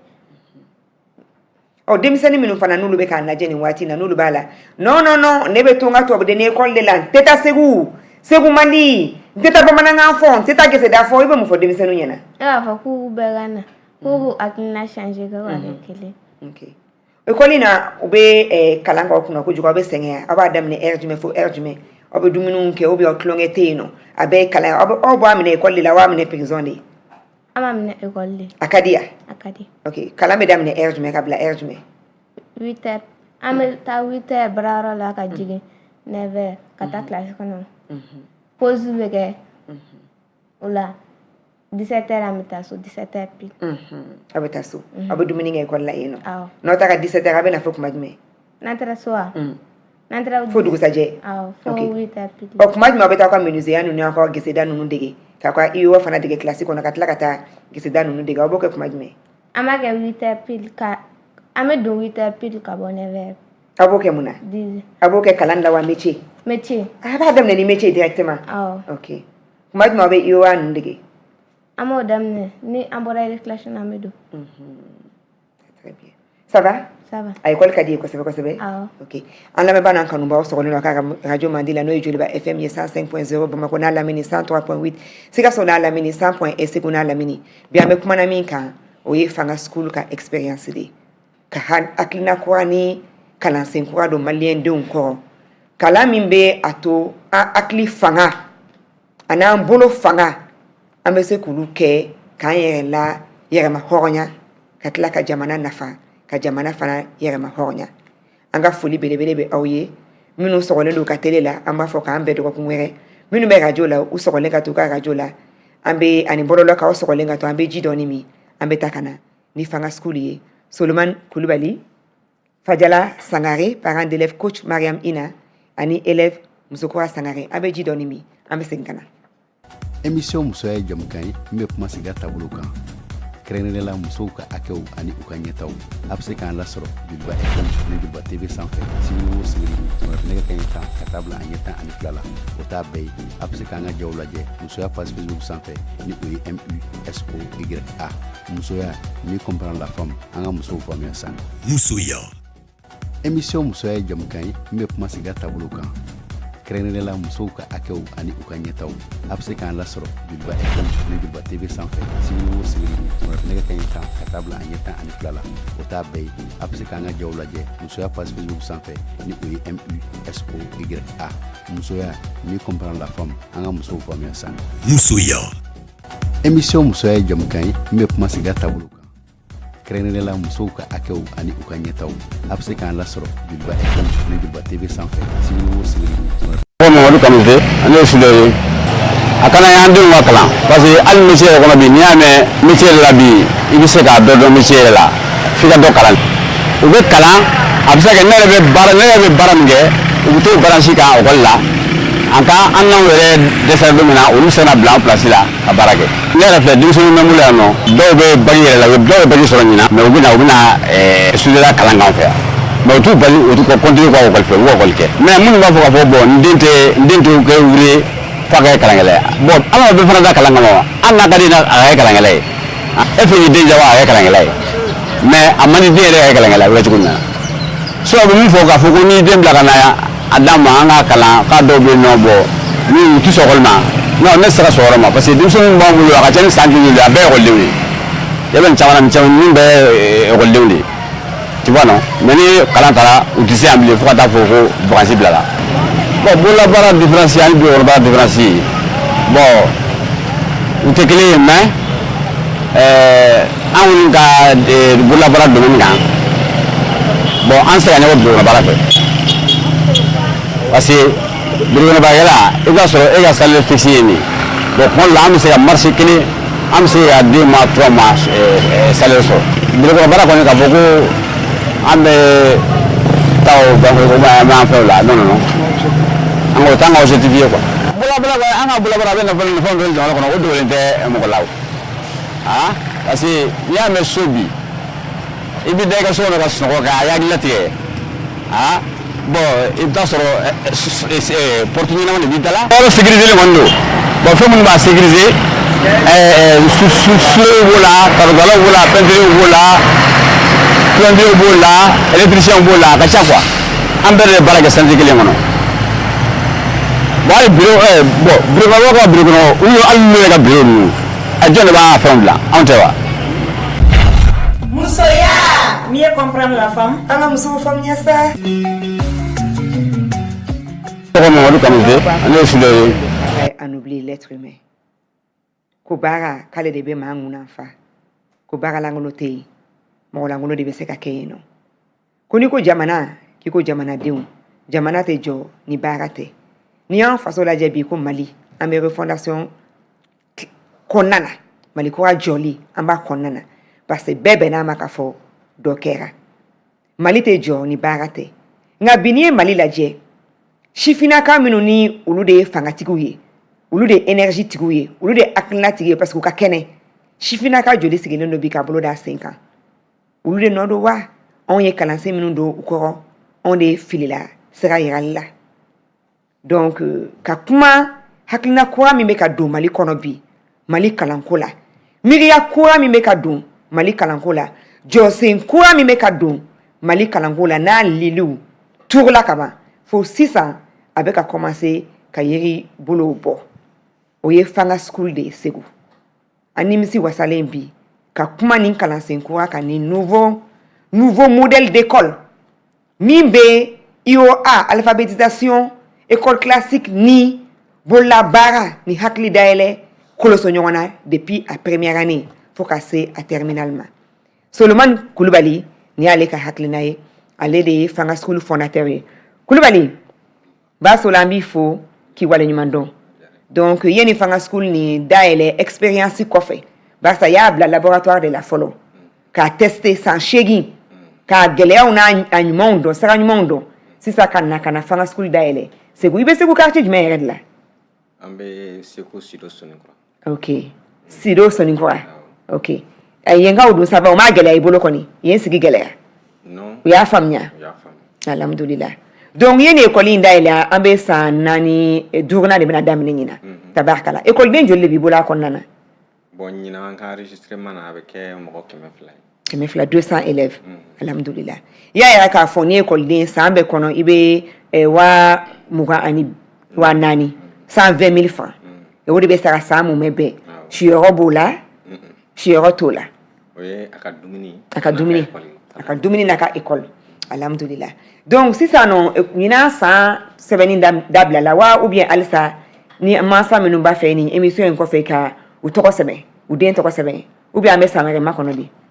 bon ɲinan san sɛbɛnni bɛ ka continuer ok parce que san o san bɛ mɔgɔ hakɛ dɔ de choisi ka fɔ an b'o ta bon dɔɔni b'an jɛ o mɔgɔ hakɛ la alhamdulillah ok mais parti dɔw bɛ yen olu fara mɔgɔ minnu bɛ k'u tɔgɔ sɛbɛn olu la olu bɛ bilalen don an ka ni mɔgɔ a tigi ma ye walima ko dɔ y'a tigi awɔ remplaçant o fana ka ye ok voilà alhamdulillah i ka classe kɔnɔ maa joli bɛ sigi a classe kɔnɔ maa 37 maa 30 maximum 30 élèves ok e ka kalanfaw n'i ka kalanbaw profil jumɛnw de b'u la menuisier de don wa maçon de don wa walima profil suguya jumɛn b'u la dɔgɔtɔrɔw de don ou bien tubabukanba fɔlaw de don bon d'abord yani mɔgɔ minnu bɛ n fɛ yani k'olu fɔ filière minnu b'an fɛ n b'o filière fɔ d'accord filière 6 de b'a kan ok k'i gɛrɛ halisa parce que ale b'a dɔn ale bɛ kuma ni artiste tɛ ale bɛ kuma ni finesse de ye quoi k'i ka kuma ni fanga ye dɔɔni k'u tulo t'i la ka ɲɛ ou bien i ka gɛrɛ micro la ok agropastoral b'an fɛ yen donc i baara dege sira 6 de bɛ yen sira 6 de bɛ yen 6 filières ok donc baganmara bɛ yen ani dugumala ani sɛnɛ agropastoral parce que anw ka kalan système mina tila ka n da don a bɛ temps dɔɔni di yan o yɔrɔ la mina n da don système yɛrɛ la pour que mɔgɔw k'a faamu kosɛbɛ parce que système in traduilen don cogo min na ni a ma f'i ye dɔɔni dɔrɔn i t'a faamu quoi parce que n'an ko sisan ko agropastoral anw fɛ yen agropastoral hali jɛgɛ i b'o bɛɛ kalan fɛ yen jɛgɛ dingɛ bɛ yen denmisɛnninw bɛ jɛgɛ dingɛ kalan u bɛ sɛnɛ kalan u bɛ bagan mara kalan mais o tɛ dan o dɔrɔn ma machine minnu bɛ kɛ ka sɛnɛ kɛ a sariw a n'a tracteur a bɛɛ i y'a faamu bon anw fɛ yen a n'a pompew bagajiw bɛ kɛ ni fɛn min ye u b'o bɛɛ dilan denmisɛnnin tɛ baara fana si formation k'anw fɛ yen f'i ka taa atelier kɔnɔ ka minɛn dilan fɔlɔ ka sɔrɔ ka na formation k'a la o y'an ka école différence ni ale tubabu école i ka baarakɛminɛn i yɛrɛ de b'o dilan i yɛrɛ de b'i ka baarakɛminɛn dilan et puis denmisɛnnin 5 ni denmisɛnnin minnu b'anw fɛ yen a bɛna u ka tabaliw ye komi image na an ye tabali ninnu ye mɛ u bɛ bɔlɔ la k'a bɛ Facebook a bɛ TikTok k'a ɲa ye tabali ninnu cɛ ka ɲi dɛ i b'a fɔ ko tubabu de école kelen kelenw yɛrɛ ka dilannen de don i tɛ sigi mɔgɔ ka tabali kan fɛ e m'o dɔn fierté yɛrɛ ye n ka tabali ne yɛrɛ de y'a dilan kodi b'o minɛ ka ɲɛ dɛ i ye baara min k'o la i t'o bila o ka kan dɛ voilà ils sont fiers aussi k'a t'u dɔgɔninw ye parce que depuis don fɔlɔ min na n'aw bɛ taga classe kɔnɔ a bɛ fɔ jɔn bɛ fɛ ka a ka tabali to a dɔgɔnin min bɛ fɔ a kɔ denmisɛnnin bɛɛ b'i bolo kɔrɔtan o kama i bɛ taa an ka classe kɔnɔ i tɛ bigi nɔ tasi kelen tabali si la parce que bɛɛ bɛ fɛ k'a to i dɔgɔnin wa jamana bɛ jɔ o cogo de la f'an ka to minnu minɛ an kɔfɛ de voilà o valeur an kana bɛɛ kɛ k'a bɛɛ kɛ lemuruba ye k'a bɛn an da ma dɔrɔn k'a bɛɛ dun k'an sigi donc agropastoral ale kalan bɛ taa laban agro industrie ni agroéconomie na bon fɛngɛ b'an fɛ yen électronique b'an fɛ yen mais anw fɛ yan radio dilan ninnu wa radio kura dilanni ok ani torche ninnu ani fɛn o fɛn électronique a bɛɛ an ka denmisɛnninw pour le moment parce que sisan électricien anw fɛ yan o ye minnu bi monter ka olu non o tɛ électricien ouvrier électricien de mais électricien ye min bi lumière in bɔ k'a fara ɲɔgɔn kan ale de ye électricien ye quoi bon an b'o de former depuis san fili jugu passé la dɔgɔn tɛ mais a bɛ hakilina yɛrɛ jumɛn sɔrɔ ko yelen bɛ bɔ y'a faamu an b'o tigi de former taji bɛ tɛmɛ fili jugu fɛ cogo jumɛn sisan an ka denmisɛnnin minnu bi 4e année na radio kura bɔ yɔrɔ kana u b'a bɛɛ fara ɲɔgɔn kan alu sunɔgɔbaatɔ bɛ se k'a fara ɲɔgɔn kan or que o usine yɛrɛ tɛ Mali yɛrɛ kɔnɔ fɔlɔ a kun bɛ an famori bɔ ka tile la ala ka barabara da nɔgɔya a tɛ yen sisan kɔni voilà bon i bɛ jamana minnu ye n'u b'a fɔ k'u bɛ radio ni fɛnw monter ko a usine bɛ yen non u b'a fara ɲɔgɔn kan bon dès maintenant an ka denmisɛnninw 4e année dɔw ye 9 ans hali ordinateur fɔ ka ɲɛnɛ o fana bɛ fara ɲɔgɔn kan pièces bɛ bɔ yɔrɔ fan bɛɛ voilà donc o ye électronique niveau ye mécanique b'anw fɛ yen an ka mécanique t'i n'a fɔ ka bulon serrer walima mobile yɔrɔ dɔ tiɲɛna k'a dilan i bɛ former o la o ye ka mobile yɛrɛ fonctionnement dɔn ka moteur bɛ fonctionner cogo min i k'o dɔn n'i bɔra o la i bɛna étape wɛrɛ de la o de ye pièce yɛrɛ bɛ dilan cogo di donc olu ka baara ye moteur yɛrɛ bloc ni cylindre ninnu ni fɛnw dilanni yɛrɛ olu ka kalan bɛ taa laban piston ninnu voilà bon menuiserie métallique b'an fɛ yen menuiserie métallique olu ka baara bɛ taa laban mobile carrosserie bɛ dilan cogo min na ani usine fin ninnu bɛ sigi cogo min na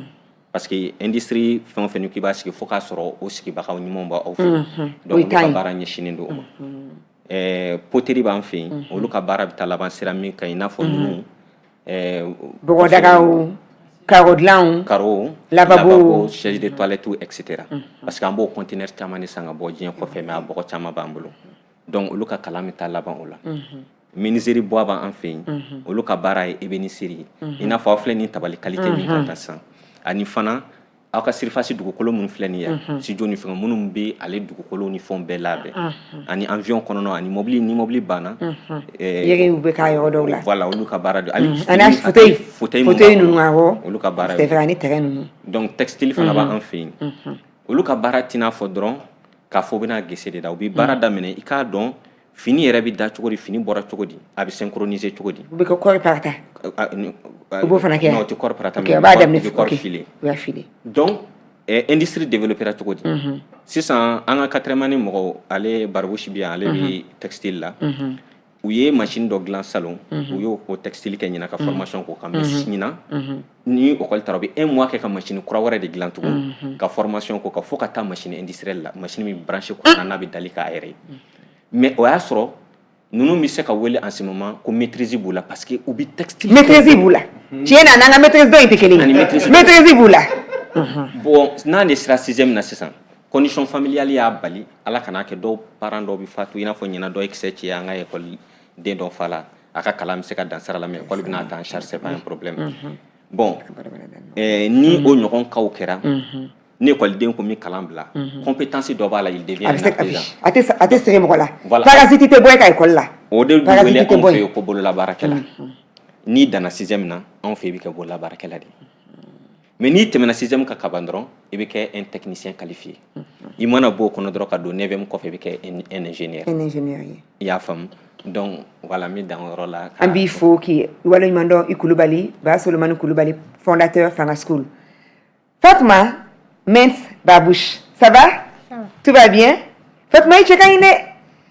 ça va mun ne t'a fɔ ko ne cɛ ka ɲi don la ne bɛna furu ka cɛ ɲumanin sɔrɔ ne tɛ kalan kɛ mun ne b'a fɛ ka kalan kɛ parce que a ka di ne ye ok mun na ka di ye e musotɔ mun na ka di e musotɔ parce que n'an ye bololabaara kɛ don nataw la an bɛna kɛ fɛn ye ka tila ka fɛn baw dilan alhamdulillah e b'a fɛ ka kɛ mun ye Fatuma ingénieur en quoi textile agro alimentaire ou agro pastoral ou bien électromécanique ou bien filière ou kacha filière menuiserie e b'a fɛ ka kɛ ingénieur suguya jumɛn ye tissage b'a f'i ye tissage de ye vedette ye yen dɛ bɛɛ de bɛ tissage fɛ o ɲɛna Fatuma ça va a fɔra ni ɲɛna ko don o don sɔgɔma yan'aw ka école daminɛ k'aw bɛ fɛnnin dɔ fɔ aw ka poyi kɛ ne b'a fɛ i k'an dege o de la poyi ni diyara ne ye sa poyi ye jumɛn ye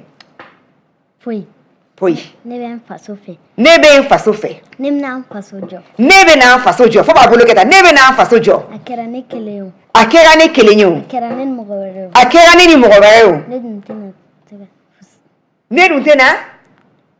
siran ka faso jɔ ne tɛna siran ka faso jɔ sabula mɔni dɔ turula an mɔkɛw sen na sabula mɔni dɔ turula an mɔkɛw sen na ani an faw sen na ani an faw n'an baw sen na i bɛ ba fara kan ani an fa n'an baw sen na aha an de bɛna kɛ o bɛɛ bɔbaga ye anw de bɛna kɛ o bɛɛ bɔbaga ye faso jɔ ye kɛwale de ye faso jɔ ye kɛwale de ye faso jɔ tɛ kumakan ye faso jɔ tɛ kumakan ye ala ka ne fara faso jɔbaw kan ala ka ne fara faso jɔbaw kan ala ka na ne fara faso cibaw kan ala ka na ne fara faso cibaw kan amin wow Ni la chair du poule quand ni kɔrɔ ye mun ye don o don sɔgɔma aw bɛ nin fɔ donc hali n'a tɛ ekɔli la n'aw bɛ so a b'a fɔ fana o de ka ɲi dɛ hali ni congé bilala a ye nin fɔ parce que nin yɛrɛ ye seli de ye jamana ma ni 200 élèves ni tous les jours 365 jours de l'année u bɛ nin fɔli min kɛ imagine l'énergie positive hali ni bɛ so i bɛ dɔgɔninw bɛɛ dege a la mais ne kuma in faamuya kosɛbɛ e bɛ se ka leçon jumɛn bɛ poyi in kɔnɔ ladilikan jumɛn de bɛ poyi in kɔnɔ mun de bɛ ka fɔ poyi in kɔnɔ ne kɔni y'a récité yen nɔfɛ mais ne m'a faamuya ka ɲɛ dɛ mun de b'a kɔnɔ cɛ Fatumata Joli lɛ n'a bila sa i ka kuma sa ka faso jɔ ka faso jɔ cɛ ni muso bɛɛ kan ka faso jɔ ni faso ma jɔ mun de bɛ kɛ faso tɛ taa ɲɛ a tɛ taa ɲɛ alhamdulillah e de ye donna a première promotion na école dayɛlɛ ni aw ye école dayɛlɛlen ni sisan cɛ e kasila a ma jɛya fɛn dɔ kɛra a la min ma jɛya misiw ka farin ya ou bien don o don sɔgɔma an ka wuli 8 heures ka taa geseda kɛ o nɛgɛ tɛ ne na ne b'a fɛ ka tulonkɛ de kɛ bi e m'o kɛ tiɲɛ don n bɛ se ka papa ni mama fana ɲininka monsieur Kulubali bɛ yan dɛ e tɛ chômeli kɛ mun na e tɛ chômeli kɛ mun na e bɛ kalan ta i sɛbɛ la parce que a ka di ne ye ka faso jɔ o minnu bɛ k'an lamɛn sisan denmisɛnnin minnu bɛ yen surtout musomanin minnu cɛ ka ɲi comme e n'olu b'a fɔ non non non non non ne bɛna taa tubabudugu de la ne bɛna furu milliardaire de ma ma se ne ka kalan ne cɛ bɛna kɛ waritigi ba ou bien wariba bɛ ne fa ni ba kun e bɛ mun f'olu ɲɛna olu tɛ se ka faso jɔ o tɛ se ni dun ma se ka faso jɔ i kɛra bɔ fu sa fu ye o mansa minnu bɛ yen nɔ parce que bɛɛ tɛ ka min e fa ni ba ɲɔgɔn u sɔnna ka da monsieur Kulubali la k'e ka éducation confier a la dɔw bɛ yen nɔ halisa olu b'a fɔ non non non ne den f'a ka dege UOA la ne tɛ tubabukan fɔ communisé mali bɛ taa ɲɛ kɛ an to ni école suguya la parce que alphabétisation nalen maa caman b'a fɔ bamanankan bɛ maa taa ɲɛ wa somɔgɔ minnu bɛ hakilina na n'u bannen don k'u denw bila nin sira suguya kan e bɛ mun f'u ye ou bien u bolo u den ka di u ye kojugu Fatuma toi tu as 9 ans non san 9 dɔrɔn donc dɔw mana fɔ san 9 dɔrɔn ala kana den bila an mana taa yɛrɛ sɔgɔ dun parce que denw fana ka d'an ye kojugu i bɛ mun fɔ mansaw ye o den tɛ se ka faso jɔ olu ma to ka taa c'est bien mun de message dɔ b'e bolo k'a fɔ monsieur Kulubali ya e b'a fɛ ka fɛn dɔ fɔ monsieur Kulubali ya i ka directeur i b'a fɛ k'a fɔ k'a ni ce i b'a fɛ ka fɛn dɔ fɔ a ye parce que a ye nin école kɛ i b'a fɛ ka mun fɔ a ye a lajɛ i k'o fɔ a ye k'a ni ce a ni ce mun na a ye nin école in jɔ walasa mɔgɔ ka denmisɛnninw ka faso jɔ a ye nin école jɔ faso taa ɲɛ d'accord donc monsieur Kulubali ye nin école so in jɔ walisa faso ka se ka taa ɲɛ ka denmisɛnninw lakalan donc an b'a fo la k'a waleɲuman dɔn monsieur Kulubali i ni se an bɛ an lamɛnbaaw n'an kanuba bɛɛ lajɛlen fo k'a hakililajigin kɛ k'a fɔ aw sɔgɔlen don aw ka jɛmukan mandi la n'o ye musoya ye aw sɔgɔlen don aw ka radio la Joliba FM minnu bɛ k'an filɛ Joliba TV News ka foli belebele bɛ aw ye minnu fana b'an ta radio la Bonne Nouvelle sanfɛ an b'aw fo k'aw waleɲuman dɔn bataki sira olu labilalen don nin waati in na 70 30 60 30 70 30 60 30 60 82 29 29 60 82 29 29 an bɛ an ka témoignage an b'u lamɛn nka yan'o cɛ n bɛ n ka régie mɔgɔw fo kosɛbɛ kosɛbɛ parce que an b'o de fɔ n ko ne ye kuma lasela dɔrɔn de jɛmukan in bɛ k'aw sago ye ni cɛ caman de ka dɛmɛ ye Abubakar Traoré Garambe ale bɛ nɛgɛ kɛrɛfɛ jogo la Joliba FM kan Bamako Segu Sikaso an b'a fo k'a waleɲuman dɔn an bɛ Augustin Echubi fo ale yɛrɛ de bɛ ka réalisation assumée Joliba TV kan foli belebele bɛ a ye Lamine Kulubali ale bɛ son lumière la Youssouf Sangare an b'aw bɛɛ fo k'a waleɲuman dɔn Musa Aïdara foli belebele bɛ a ye ani ne fa Mamadou Berté an b'a fana fo k'a waleɲuman dɔn ka an bagi de tɛnbeli dɔngɔnɔkɛ an b'a fo Babson ale de ye seereya minnu bɛ tɛmɛ jɛmukan in kɔnɔ ale de b'u sigi sigi ɲɔgɔn kan n b'a ɲini régie mɔgɔw fɛ k'an ka témoignage tɔgɔ u k'o kalan nin waati in na tɔgɔ Lamini Kulubali ka baara ye moto dilan a ka di ne den ka kɛ bololabaarakɛla ye parce que ne den a bɛ école kɛ a bɛ bololabaara kɛ c'est bien parce que école filɛ nin ye n'i bɛ école la i bɛ kalan kɛ n'i tilala kalan na an filɛ don min na i ko bi baara sɔrɔli ka gɛlɛn bon n'i bɛ bololabaara kɛ en même temps i bɛ école kɛ école tɛ baara tiɲɛ quoi ni école tɛ don min na i bɛna baara la ni baara tɛ don min na ni école bɛ i bɛ taa école la donc n'i tilala école la bon ni baara ma sɔrɔ avant que baara ka sɔrɔ i ye bololabaara min kɛ i b'o métier kalan i b'o dɔn. Musoya mieux comprendre la femme anga muso femme ça mandon sokole lo ka jemunga mandila no e musoya ye Joliba FM Joliba TV radio la bonne nouvelle mama be kantani wati na foli bolobele be awye ambe kene min kan bi o e ka kuma kalansen kura min be ka don na lili tourle no mali kono bi walsa anga iwa kalanu anga to buka nanga nazara kalanu sebeni ni fon kalanu ali haklina ka jo hada madon ka se ka feno ke no bolo flanu sen flawe mami na nini aklina ye oye ba Solomon Kulubali fondateur Fanga School ale be kene kani wati na ambo aka ka kalande no lame no ye Fatuma Met Barbouche amba fana fo kosebe sans kononto don mais awere aka haklina mais sans kononto don mais déjà abado ka fo ale faso jolade. Donc, depuis 9 ans, depuis 6 ans, il demande à responsabiliser tant. En meni modèle où il Corée, Chine. Enfant n'a qu'à kanyere parce que ni haklina ou de kumbe follow na ya bemba ou ne rebe se gamiri. Ngo sunyata ou katlela ou bien Égypte ancienne. Bio kono ba kunte ou. Mo ko kumbe balo chuko dime. Ba ke bali kunte. Donc pourquoi bibina en sigilo lo ka fo kame ka tanye pendant que chômeur ou de kacha. Donc est-ce qu'à me ka tanye? Est-ce qu'à te ka takodi? Donc vraiment ni haklina yi amba fo ala kosebe coach Mariamina ambi fo ki wala nyimando en aklika ramro bay iban ke refe sunetli anga se ka ko kosebe aklila parce que ni haklite mayate muye blasi sano ka Fanga School yo nyefo première partie la haklina jume ato ye Fanga School deme mais deme ni sisanche gele ya jume barala. Bon, gɛlɛya est-ce que gɛlɛya b'a baara la don o don an bɛ nafa dɔ ye min bɛ an yɛrɛ nisɔndiya a ko la denmisɛnnin dɔw yɛrɛ nana u hakili tun bɛ kɔfɛ dɔɔnin bolola baara minnu ni u bɛ fɛn minnu kɛ a y'a to u hakiliw dayɛlɛla maintenant an ka laɲini ye min ye sisan fɛn min don n'a idée carila jamana kɔnɔ denmisɛnnin caman ka profiter a la a b'a to an ka jamana yɛrɛ bɛ taa ɲɛ sɔrɔ quoi voilà donc difficulté min ben fona kɛra a kɛra cogo ale bɛ wari min minɛ o yɛrɛ tɛ denmisɛnninw ka fosi bɔ denmisɛnninw ka baara la ale yɛrɛ ka nafolo yɛrɛ de bɛ taa école la mais o tɛ problème ye parce que laɲini ye min ye n'o bɛ ka sabati kaban voilà ale ka vision ye min ye n'o bɛ ka taga ɲɛ bon o yɛrɛ déjà o ye ko bɛɛ bɔ sinon don o don u bɛ ko dɔ kɛ min b'a procédure améliorée don o don u bɛ fɛn kura dege denmisɛnninw ye tuluw kɛ u ye tigatulu bɔ u ye biscuits dilan kurun bɛ dilan fauteuils bɛ chaises tabaliw ni chaises bɛ ka dilan bon donc an b'a résultat ye don o don min b'a yira denmisɛnnin min bɛ yen a hakili yɛrɛ fana bɛ dayɛlɛ quoi bon i n'u bɛ se ka kuma tubabukan na i n'u bɛ kuma bamanankan na u bɛ anglais dege donc ne yɛrɛ kɔni bolo an kan ka min ɲini sisan c'est pour que école nin ka se ka reproduire pour que malien den caman ka se ka a ka diɲɛnatigɛ ɲɛɲini a ɲɛ ma quoi chômeur tɛ se ka kɛ ni école nin na denmisɛnnin fɛn o fɛn bɛ bɔ ni école nin na chômeur ko kuma t'o ka vie kɔnɔ quoi parce que a bɛ se ko dɔ la a bɛ se fɛn dɔ la an b'a fɔ ko Malikura on est en pleine refondation Malikura tɛ jɔ fo malien den kura a cɛman a n'a musoman et o malien den kura o bɛ dilan cogoya min na je pense que Fanga School ye o sira teliman dɔ ye an b'a fɔ ka waleɲuman dɔn an ka première partie la parent d'élève Fajala Sangare n bɛna kuma d'a ma sisan a y'a fɔ an ɲɛna k'a fɔ a ye i gɛrɛ parce que Solomon ba Solo y'a ta kɛ ale kan ka min kɛ a bɛ ka kɛ anw tɔw kan ka mun de kɛ sisan k'ale dɛmɛ walasa bɛ ɲɛ an bolo donc je pense qu'an kunnafoni dilaw an fana jɔyɔrɔba b'a la an den masaw an jɔyɔrɔba b'a la o de y'a to musoya jɛmukan fana an y'a ɲini ka nin kɛnɛ kɛrɛnkɛrɛnnen sigi publicité tɛ dɛ éducation de don a ma dɔgɔmɛ jɛ an tɛna dɔgɔmɛ minɛ a la au contraire n'an bɛ se ka fɛn o fɛn kɛ k'a dɛmɛ an kan ka kɛ k'a dɛmɛ parce que lui il a fait sa part an tɔw an bɛna mun de kɛ Sangare an b'i fo k'i waleɲuman dɔn e ye den masa ye i den 7 bɛ Fanga School la bi tabarakala i y'a yira k'a fɔ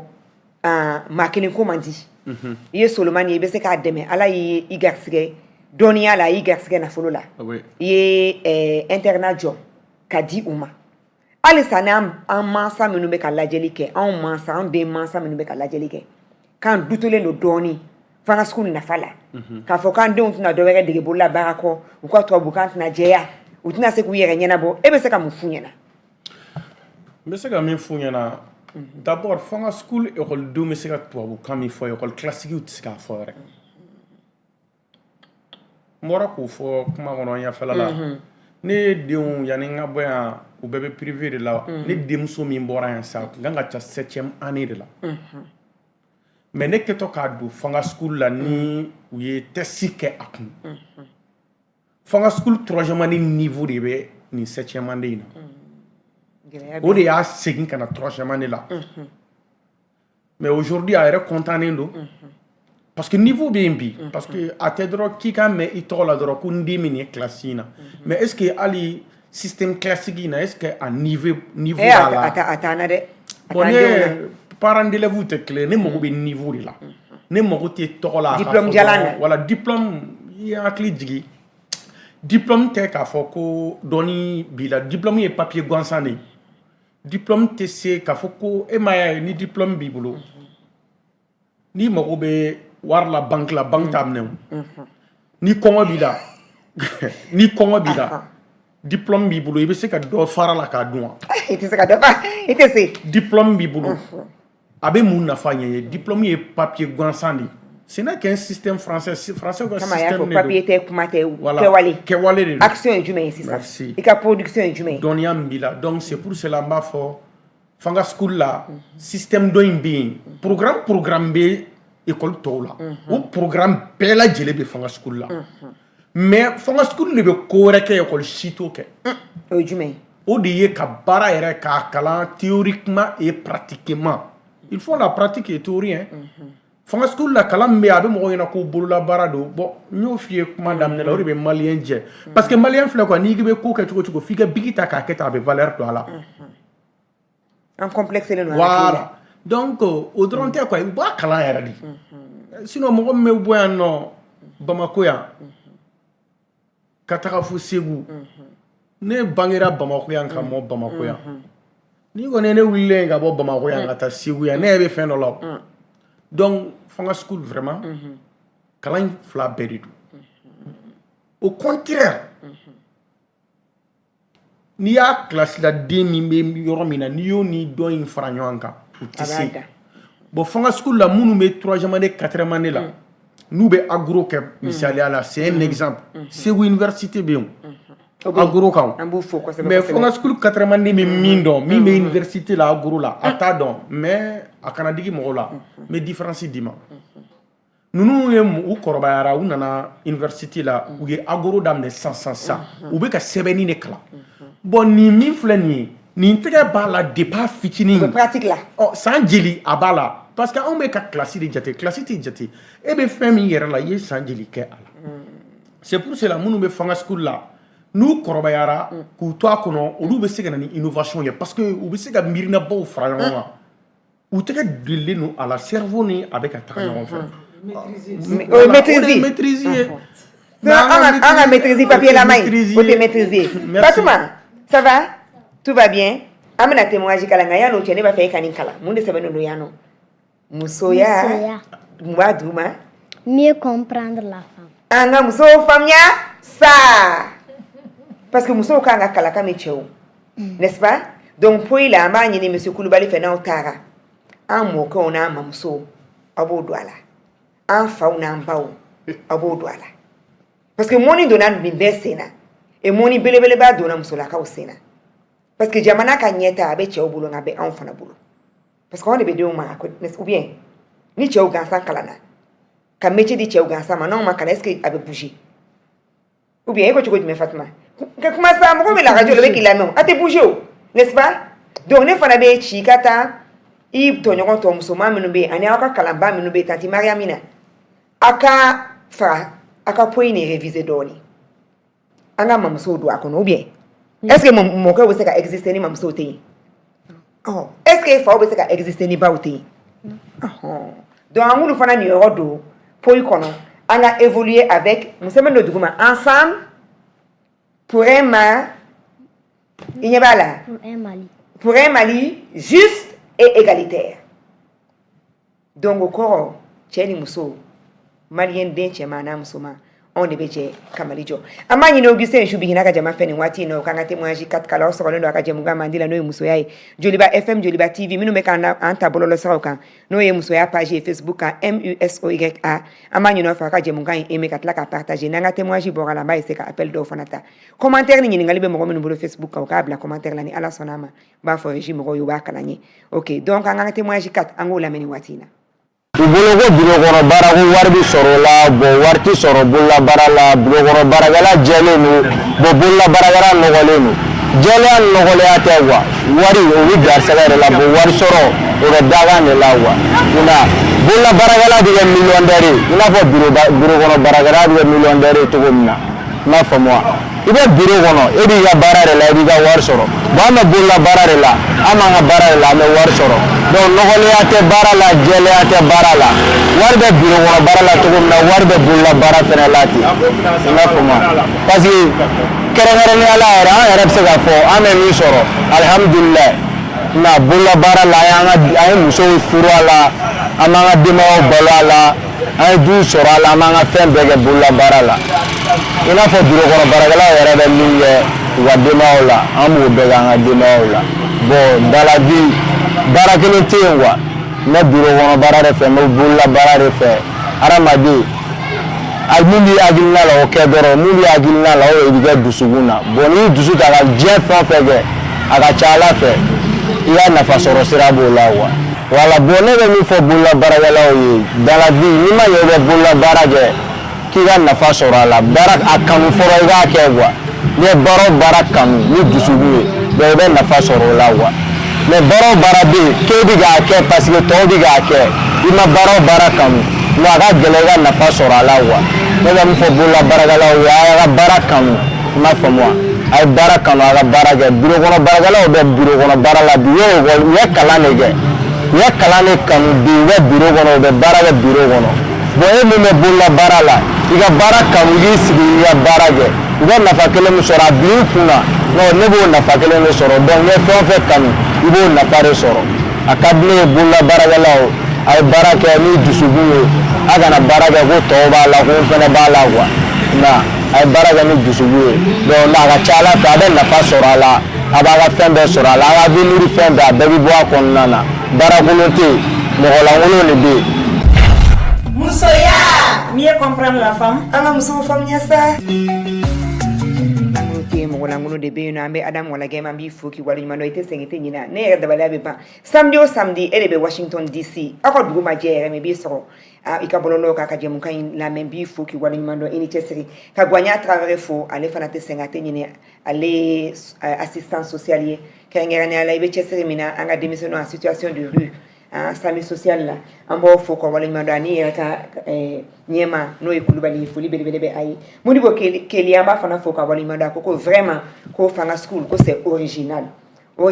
idée patriote Abdul Salam Dia ale fana ko ko salut tanti Kumba ko bɛ k'an lajɛ depuis Kayi ko foli belebele bɛ a ye ko ka invité bɛɛ lajɛlen fo ko ka Solomani fana remercier kosɛbɛ an b'a ɲini aw fɛ a ka jɛmukan ye a ka partager kosɛbɛ maa caman ka se ka bɔ a kalama kɛrɛnkɛrɛnnenya la kalandenw mansaw an ka bɔ a kalama an ka se ka Mali dɛmɛ ka ɲɛmaaw dɛmɛ Mali jɔ la parce que Mali jɔ ye an bɛɛ kelen-kelenna de kungo ye an bɛɛ kelen-kelen ka responsabilité de don Kulubali an b'i fo k'i waleɲuman dɔn est-ce que message dɔ b'i bolo ne da ma se ɲininkali min ma n'i b'a fɛ a ka passer ni émission in kɔnɔna na i y'a fɔ ko Fanga School inscription ma jɔ pour le 2 octobre halisa maaw bɛ se ka na filière 6 de bɛ Fanga School la agropastoral b'o la textile b'o la céramique b'o la électricité électromécanique o bɛ a la mun wɛrɛ tuguni menuiserie fana bɛ a la métallique ni bois ni fila bɛɛ bɛ yen nɔ donc vraiment filière ka ca nko kɔrɔ tɛ ko denmisɛnninw bɛ taa nin dɔrɔn de dege k'u tɛ IOA fana dege u bɛ IOA dege u bɛ tila ka nin dege mais ka nin dege ka kɛ hakilina ye a bɛ se ka multiplier cogoya min na u bɛ se ka usine baw jɔ u faso ye cogoya min na an b'i fo k'i waleɲuman dɔn ok gɛlɛya dɔ b'i kan wa i b'a fɛ ka welewelela kan jumɛn na se est-ce que jamana bɛ k'i dɛmɛ est-ce que ni état bɛ ka baara kɛ ɲɔgɔn fɛ an bɛ se ka mun de fɔ nin émission in na walasa ka se ka kolokolo fo ka se ɲɛmaw ma d'accord yani n ka kuma gɛlɛya ou bien n bɛ fɛ ka mun fɔ dɛmɛ sira kan fɛn dɔ bɛ fanga school la min ye fɛn kura ye kalanko kɔnɔ anw fɛ yen denmisɛnnin fɛn o fɛn mana se 9e na compte privé bɛ dayɛlɛ a tigi il aura une banque scolaire à l'école fanga parce que denmisɛnninw ils deviennent productifs. i bɛ bɔ ka kɛsu dayɛlɛ awɔ ils deviennent productifs parce qu'ils sont des techniciens qualifiés à la 9e année bon bref u bɛ se ka baara dɔ kɛ parce que menuisier bɛna menuisier a ka tabali dilan a bɛna ka fauteuil da a bɛna avion kɔnɔ fauteuil dilan a b'a sɔrɔ a ti fauteuil dilan yɛrɛ la fɔlɔ a bɛ machine dilan de la a bɛ machine dilan de la bon a bɛ machine minnu dilan bi an ye machine minnu caman dilan droit t'an bolo k'a feere parce que ani denmisɛnninw jɛra k'a dilan sinon a bɛ kɛ ko travail des enfants ye diɲɛ kelen don ko ko la dɔn donc n'a sera 9e na n'a sera 9e na u bɛ machine fɛn o fɛn dilan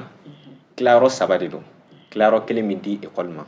maître minnu y'u kalan tilayɔrɔ 1 bɛ di o ma tilayɔrɔ 1 bɛ di denmisɛnnin ma ça veut dire que denmisɛnnin tɛ école sara bilen école de bɛ denmisɛnnin sara parce que a bɛ ka baara kɛ école a bɛ ka baara kɛ donc a bɛna tila kalan na i b'a sɔrɔ wari de bɛ a ka kɛsu kɔnɔ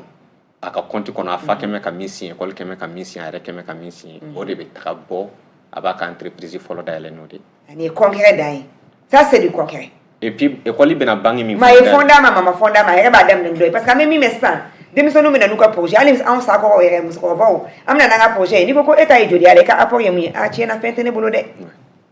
e toi le ciel t'aidera voilà bon an ye denmisɛnnin fɛn o fɛn fana bɔ k'an ye ingénieuriya diplôme d'i ma école ye banque scolaire min dayɛlɛ école de bɛ kɛ garantie ye ka juru don i la à 0 franc taux parce que danaya bɛ yen danaya parce que anw b'a dɔn an ye min bɔ an ye fɛn min bɔ an b'a dɔn et puis a b'a dɔn a ye jogo min don a la jogo sarabali tɛna kɛ a tɛna wari dun fana k'i b'an ka sara donc a bɛ juru fɔlɔ min sara a tɛ taux foyi fara o kan mais n'a bɛ filanan ta k'a ka entreprise bonya taux bɛ k'o la donc directement o y'a sɔrɔ confiance tɛmɛna ni banque minnu ni anw bɛ baara kɛ cɛ o bɛ se k'a ta yen directement voilà o de ye Kulubali e bɛ ko mɔgɔkɔrɔba dɔ seginnen ka na e ye nin hakilina in bon c'est incroyable ala ka si ni kɛnɛya ni labanko ɲuman di an ma parce que vraiment c'est i ye sira ka nin idée ninnu i ye nin bɔ min de i ye tubabu dɔw de i dɛmɛ wa ou bien an mɔkɛ dɔ de nana ye ou bien muso dɔ de nana i lasogo la wa i ye nin idée in sɔrɔ cogo jumɛn bon ne bɛ to k'a fɔ farafin jamana caman kan n'u ye n wele ka ɲininkaliw kɛ k'i ye mun kalan quoi c'est à dire a kɛra farafin kɔnɔ ko dɔnnibaa tɛ wolo ale fɛ yen quoi o ye erreur ba de ye quoi ala ye jamakulu da quoi a bɛ dɔnnibaa dɔ da cɛ la mais farafin b'a ka dɔnnibaa de ignorer quoi parce que ni ko mɔgɔ ma dɔrɔn i m'a ye ni mɔgɔ ko ne ma ko ne kan ka CV bila ka taa ne b'a sɛbɛn a kan ko kalan a ma kalan foyi kɛ parce que e bɛ ka kalan min fɔ n'a y'a sɔrɔ ko o de tun bɛ na yɛlɛma don an kunna san 60 in kɔnɔ san b'a sɔrɔ an jɔlen don n'an yɛrɛ kun ye quoi mais n'i y'a ye an ma se ka jɔ n'an yɛrɛ kun ye c'est qui veut dire que fɛn dɔ de tun bɛ yen an y'o bila k'a fali min na an y'a fali nkalon na quoi bon an k'a dɔn k'a fɔ an kan kelen kelen bɛɛ fana ka so dɔnnibaa dɔ bɛ se ka sɔrɔ an ka so min ni a yɛrɛ ka hakili la bɛ na mais min fɔ ɲɛmɔgɔw ye u ka an yɛrɛ lamɛn u ka an yɛrɛ ka jamanadenw lamɛn a ye savant minnu ye diɲɛ kɔnɔ savant tɛ ban jamana si kɔnɔ a bɛ wolo don o don mais a bɛ sa don o don k'a sɔrɔ a ma dɔn parce que de fait que mun y'a kalan papier la an b'o dɔrɔn de lamɛn o de b'a to anw ka savant bɛɛ bɛ sa an t'u ka baara dɔn voilà kalanso tɛ yen kalanso min bɛ na ni hakilila innovant ye kɛrɛnkɛrɛnnenya la k'a fɔ ko nin kalanso in de bɛ o kama quoi bɛɛ n'i ka dɔnni b'i wolo i n'a fɔ an kelen kelen fɛn fɛn sigilen filɛ plateau la compétence dɔ b'an bɛɛ la o de kama an ka école la denmisɛnnin bɛɛ bɛ kalan n'a ka compétence o de y'a to denmisɛnnin bɛɛ est meilleur dans cette école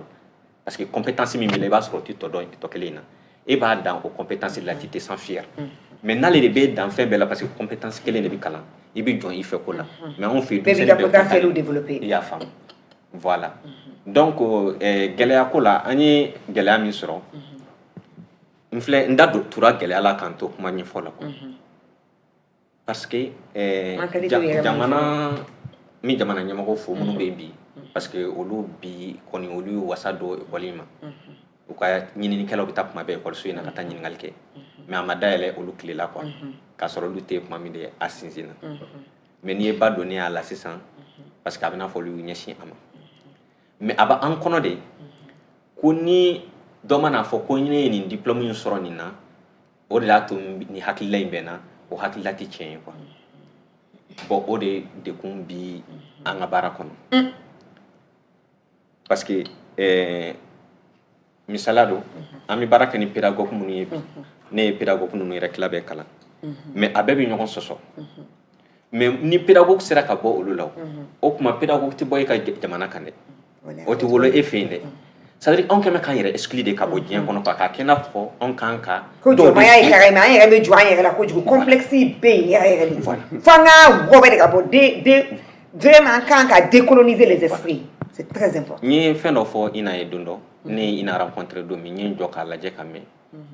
a kumana dɔrɔn n ko muso ye ne kuma taa école la mali bɛɛ tun b'i dɔn quoi école ye i ka faamuya tila fila ye de quoi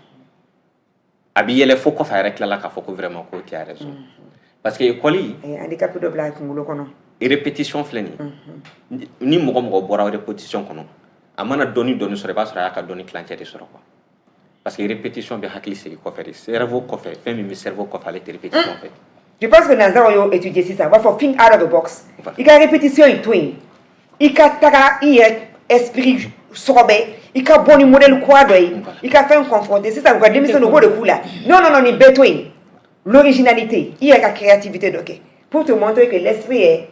dans ta la quoi dans tes hakili la et puis système scolaire la mɔgɔ ye min dɔn ka ban i tɛ segin k'a k'a kɔnɔ o fana bɛ hakili sumaya o dekun bi an kan mais o méthode in a b'anw bolo parce que gouvernement bi o méthode d'an ma o mais o ye gɛlɛya dɔ ye baara la k'a sɔrɔ an tun bɛ se ka faciliter cogoya wɛrɛ la donc gɛlɛya min b'an kan o y'olu mɔgɔw ye quoi voilà an b'i fo k'i waleɲuman dɔn an sɔgɔlen don Joliba FM Joliba TV ani bɔlɔlɔsiraw kan musoya page MUSOY ka bi aw ka jɛmukan man di musoya an bɛ kumana min kan bi o ye kalan sirakura ye sirakura min ni a lili donnen don ka ban fanga school fɛ Segu Solomani Kulubali ale ka idée don ale de ye ni ekɔliso in sigi sen kan maa minnu bɛ studio kɔnɔ bi ka fara Solomani Kulubali kan o ye Fajala Sangare donc Abubakar Sidik an b'a fo ka waleɲuman dɔn ni bɛɛ ko a ma ko Fajala ani an ka kalanba n'o ye coach Mariam Inaye ka fara kalanden fana kan Fatouma la très belle Fatouma Mint Ababouche mais ale a cɛman in dɔgɔn dɛ a hakili de cɛ ka ɲi kosɛbɛ kosɛbɛ parce que a y'a yira k'a fɔ a b'a ka faso fɛ et a bɛ ka dɔnniya ɲini walasa ka faso taa ɲɛ an b'o de la donc bɛɛ kan ka dɔ kɛ faso ka ɲɛtaa la an fana bɛ ka essayer k'an jeni yɔrɔnin fin n'o ye musoya jɛmukan ye foli belebele bɛ aw ye minnu bɛ k'an lamɛn minnu bɛ k'an filɛ an b'aw fɔ ka waleɲuman dɔn bataki sɔgɔ an bɛ tila ka batakiw kalan ɲɛ b'a la batakiw bɛ ka na an bɛ u fo k'u waleɲuman dɔn 70 30 60 30 70 30 60 30 60 82 29 29 60 82 29 29 an bɛ nɛgɛjuru sira fana bila nin waati in na minnu bɛ ka Facebook kan n'u b'a fɛ ka appel kɛ u bɛ se k'a kɛ minnu bɛ Mali kɔ kan plus 223 65 65 50 50 plus 223 65 65 50 50 minnu bɛ fɛ ka weleli kɛ u bɛ se k'a kɛ nin waati in na u bɛ 52 kɛ siɲɛ 2 52 ani 2 ani 50 siɲɛ 2 65 65 50 50 an bɛ kuma di Fajala an b'i fo k'i waleɲuman dɔn an bɔra ka Kulubali lamɛn a y'a fɔ ko gɛlɛya minnu bɛ u kan ni an bɛɛ bɛ se ka kɛ sababu ɲuman ye ka gɛlɛya in fana lase mɔgɔw ma n'an yɛrɛ bɛ se ka min dɛmɛ an b'o dɛmɛ n'an tɛ se ka min dɛmɛ an ka mɔgɔw se a ma e kɔni y'i seko kɛ parce que e ye internat dayɛlɛ maa minnu tun bɛ fili la a daminɛ kuma n'u tun ma faamu ou bien dɔw yɛrɛ b'a fɔ surtout an denbaw a ma se k'a fɔ yɛrɛ c'est sûr que denbaw b'a fɔ i bɛna den ta tiɲɛ mɔgɔ min kan ka taa septième na o bɛna taa troisième année na ala nin kɔni Fajala tu ne fais qu'à ta tête b'a dɔn o gɛlɛyaw yera quoi effectivement donc mais bɛɛ sɔmi man jan e ye entrepreneur ye i ye mɔgɔ kegumanba ye donc i sɔmi bɛ se ka janya joona et c'est pour cela que a y'a fɔ mɔgɔ dɔw bɛ faga œuf kɔnɔ parce que u tɛ faamuya mal compris an ka suma dɔɔni donc halisa somɔgɔw minnu bɛ hésiter la an bɛ se ka mun de f'u ye k'u motiver u ka nin sira in ta ani état fana oui an bɛ welewelemada bila kosɛbɛ kosɛbɛ cɛkɔrɔba musokɔrɔba denbatigiw parce que n'i y'a jateminɛ anw faw denw madala n'olu bɛ donna ekɔli la san bilen olu mɔdenw de bɛ donna an denw ne bɛ min fɔ jamanaden cɛman n'a musoman bɛɛ ye ka min ɲini fɔlɔ n b'a daminɛ depuis sanfɛ le système de fanga school jamana yɛrɛ de kan k'a ta ka baara k'a kan k'a cari Mali fan bɛɛ pour que fɛn camanba bɛ yen baara bɛ anw fɛ yan an yɛrɛ ka baara yɛrɛ ma daminɛ yɛrɛ mais mɔgɔw bɛ ka kalan baara la psychologiquement cogo min na o de ma faamu ne bɛ misaliya ta ne yɛrɛ bɛ taa don min na k'a fɔ ne bɛ n den na segin kɔfɛ ne y'o de fɔ n muso ɲɛna n ko cɛ n ko si baara de ye baara ye quoi k'a fɔ ne den seginna o tɛ a bɛna se voilà a bɛna se fɛn min na mɔgɔ jeli de bɛ yen u b'u teliya ka tila ekɔli la n'u tilala dɔrɔn u ka maîtrise b'u bolo u bɛ taa on bagiya la quoi i bɛ on bag dɔn wa. ayi n t'o dɔn on bag ye jumɛn ye. film dɔ bɛ bɔ Vietnam film do ko solo f'a b'a ko solo f'u bɛ taa yirimɔgɔnin suɲɛ quoi yirimɔgɔninya quoi ka t'u sigi da la ka yiri sumanw yɛlɛma fɛn min bɛ na ni vagabondage a bɛ denw don juɲɛ min na wari tɛ sɔrɔ wa u ye fɛn tɛ ekɔli la déjà ka ban fitinin min bɛ yen tuguni te baaradanin b'o tɔ fana bɛɛ faga donc ne y'o fɔ muso ye ayi ne den bɛ taa kɔfɛ ne b'a fɛ a ka dɔnni sɔrɔ ne bɛ taa don min na ne y'a yira la n ko ne b'a fɛ ne den dɔ ka je suis un entrepreneur en BTP n ko ne bɛ karo min san karo min bɛ don Mali kɔnɔna la karo po ninnu lavabo ninnu n'i ye ne bila Mali jamana ɲɛma ni école fanga school ka système ye je vous dis 3 ans malien b'a ba baara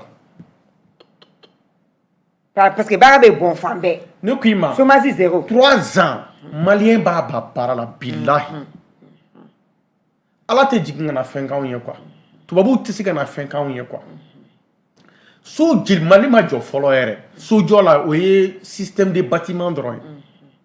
o système de bâtiment na karo bɛ taa fan bɛɛ bâtiment yɛrɛ la po jeli bɛ sigi ɲɛgɛnw kɔnɔ fɔlɔ n'i ye Bamako jateminɛ ɲɛgɛnw tun ye farafin ɲɛgɛnw de mais bi bɛɛ ka so ye dalili c'est en R+u de don yanni kɛrɛfɛ jamanaw ka don a la bɔgɔ bɛ anw fɛ yan merci beaucoup u ka karo dilanni daminɛ ni verrew dilanni ka daminɛ pow dilanni ka daminɛ Mali tɛ dɛ voilà Mali tɛ dɛ ni e y'o dayɛlɛ région bɛɛ la mɔgɔ jeli bɛ taa baara kɛ o la ka ca maintenant économiquement même a ka fisa wari bɛ circuler anw ka jamana kɛrɛfɛla la est-ce que anw yɛrɛ tɛ dɛ fɛn non seulement produit dɔ bɛ nɔgɔya anw fɛ yan mais anw bɛ an kɛrɛfɛ jamana bɛɛ servi c'est pas vrai avec qualité parce que c'est très vrai voilà karo fara pou kan an ka jimi verrew ça veut dire que Afrique jamana bɛɛ bɛ point 0 de la donc o b'a yira k'a fɔ u ni secteur gansan dɔrɔn na baara bɛ se ka di maa baden ma oui allo 65 65 50 50 allo aw sɔgɔlen don aw ka jɛmukan mandi la nse aw bɛ di an tulo b'aw la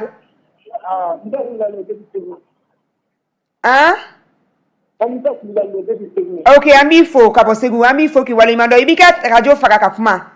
radio faga yɛrɛ i ka bɔ radio kɛrɛfɛ an tulo b'i la kuma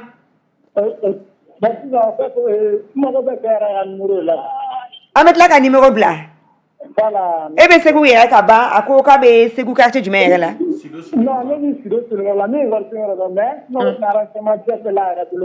ok très bien an bɛ tila ka numéro bila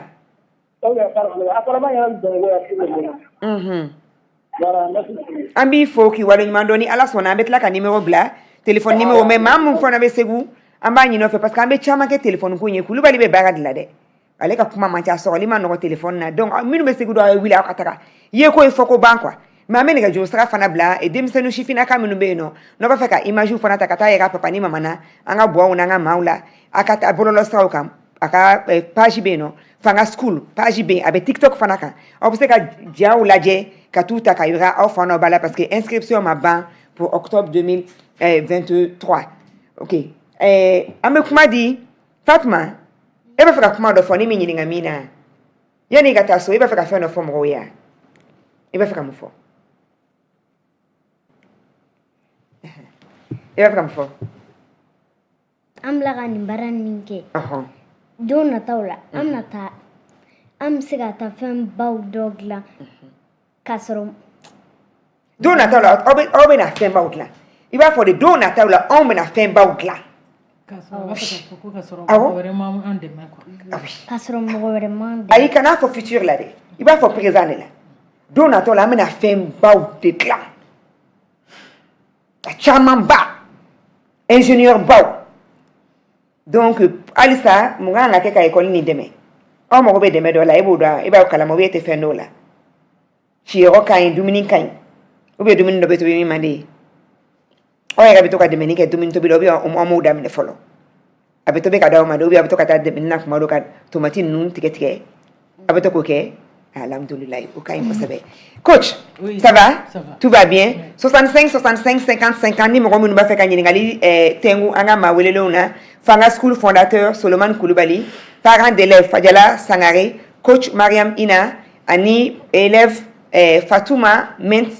Barbouche. Ça va coach? Tout va bien? Ambasaka wele kanda du monke parce que wati benyinga anta boloma. Mtoy minute shake nyoy. Iba fanga wele kanda du monke. Aywa mba fanga wele kaminke beki akili jagabo kuma chama fora ya mi yere kanka ambeson akili la demsenu blasra lekula akera bangi bagaw yo akera autorité yo uka famnya ko anga problème be akili na problème de fo mentalité uka fali fa yere ka don anyi feminye fa yere ka don anga lanyine minye bara min beta o tableau fa anga ngode mine mi ma yoro janyawla anga an kolosola donc am se ka ambulu di nyogon maka nyogon deme chukomi tableau munu manga jamana tanye ko fanga school nyogon anga se ka a nyogon chamanke anga région be kono demsenu nga se ka bara soro u ka se ka jamana magonye fon glan jamana yi ka so ama srim wala fam betla ka tra anga fon glan ka ta fere yoro wala la anga na nyine yode ida sera maka fo maudo yere kumbe no so mo kumba fe ka o ke ke fe den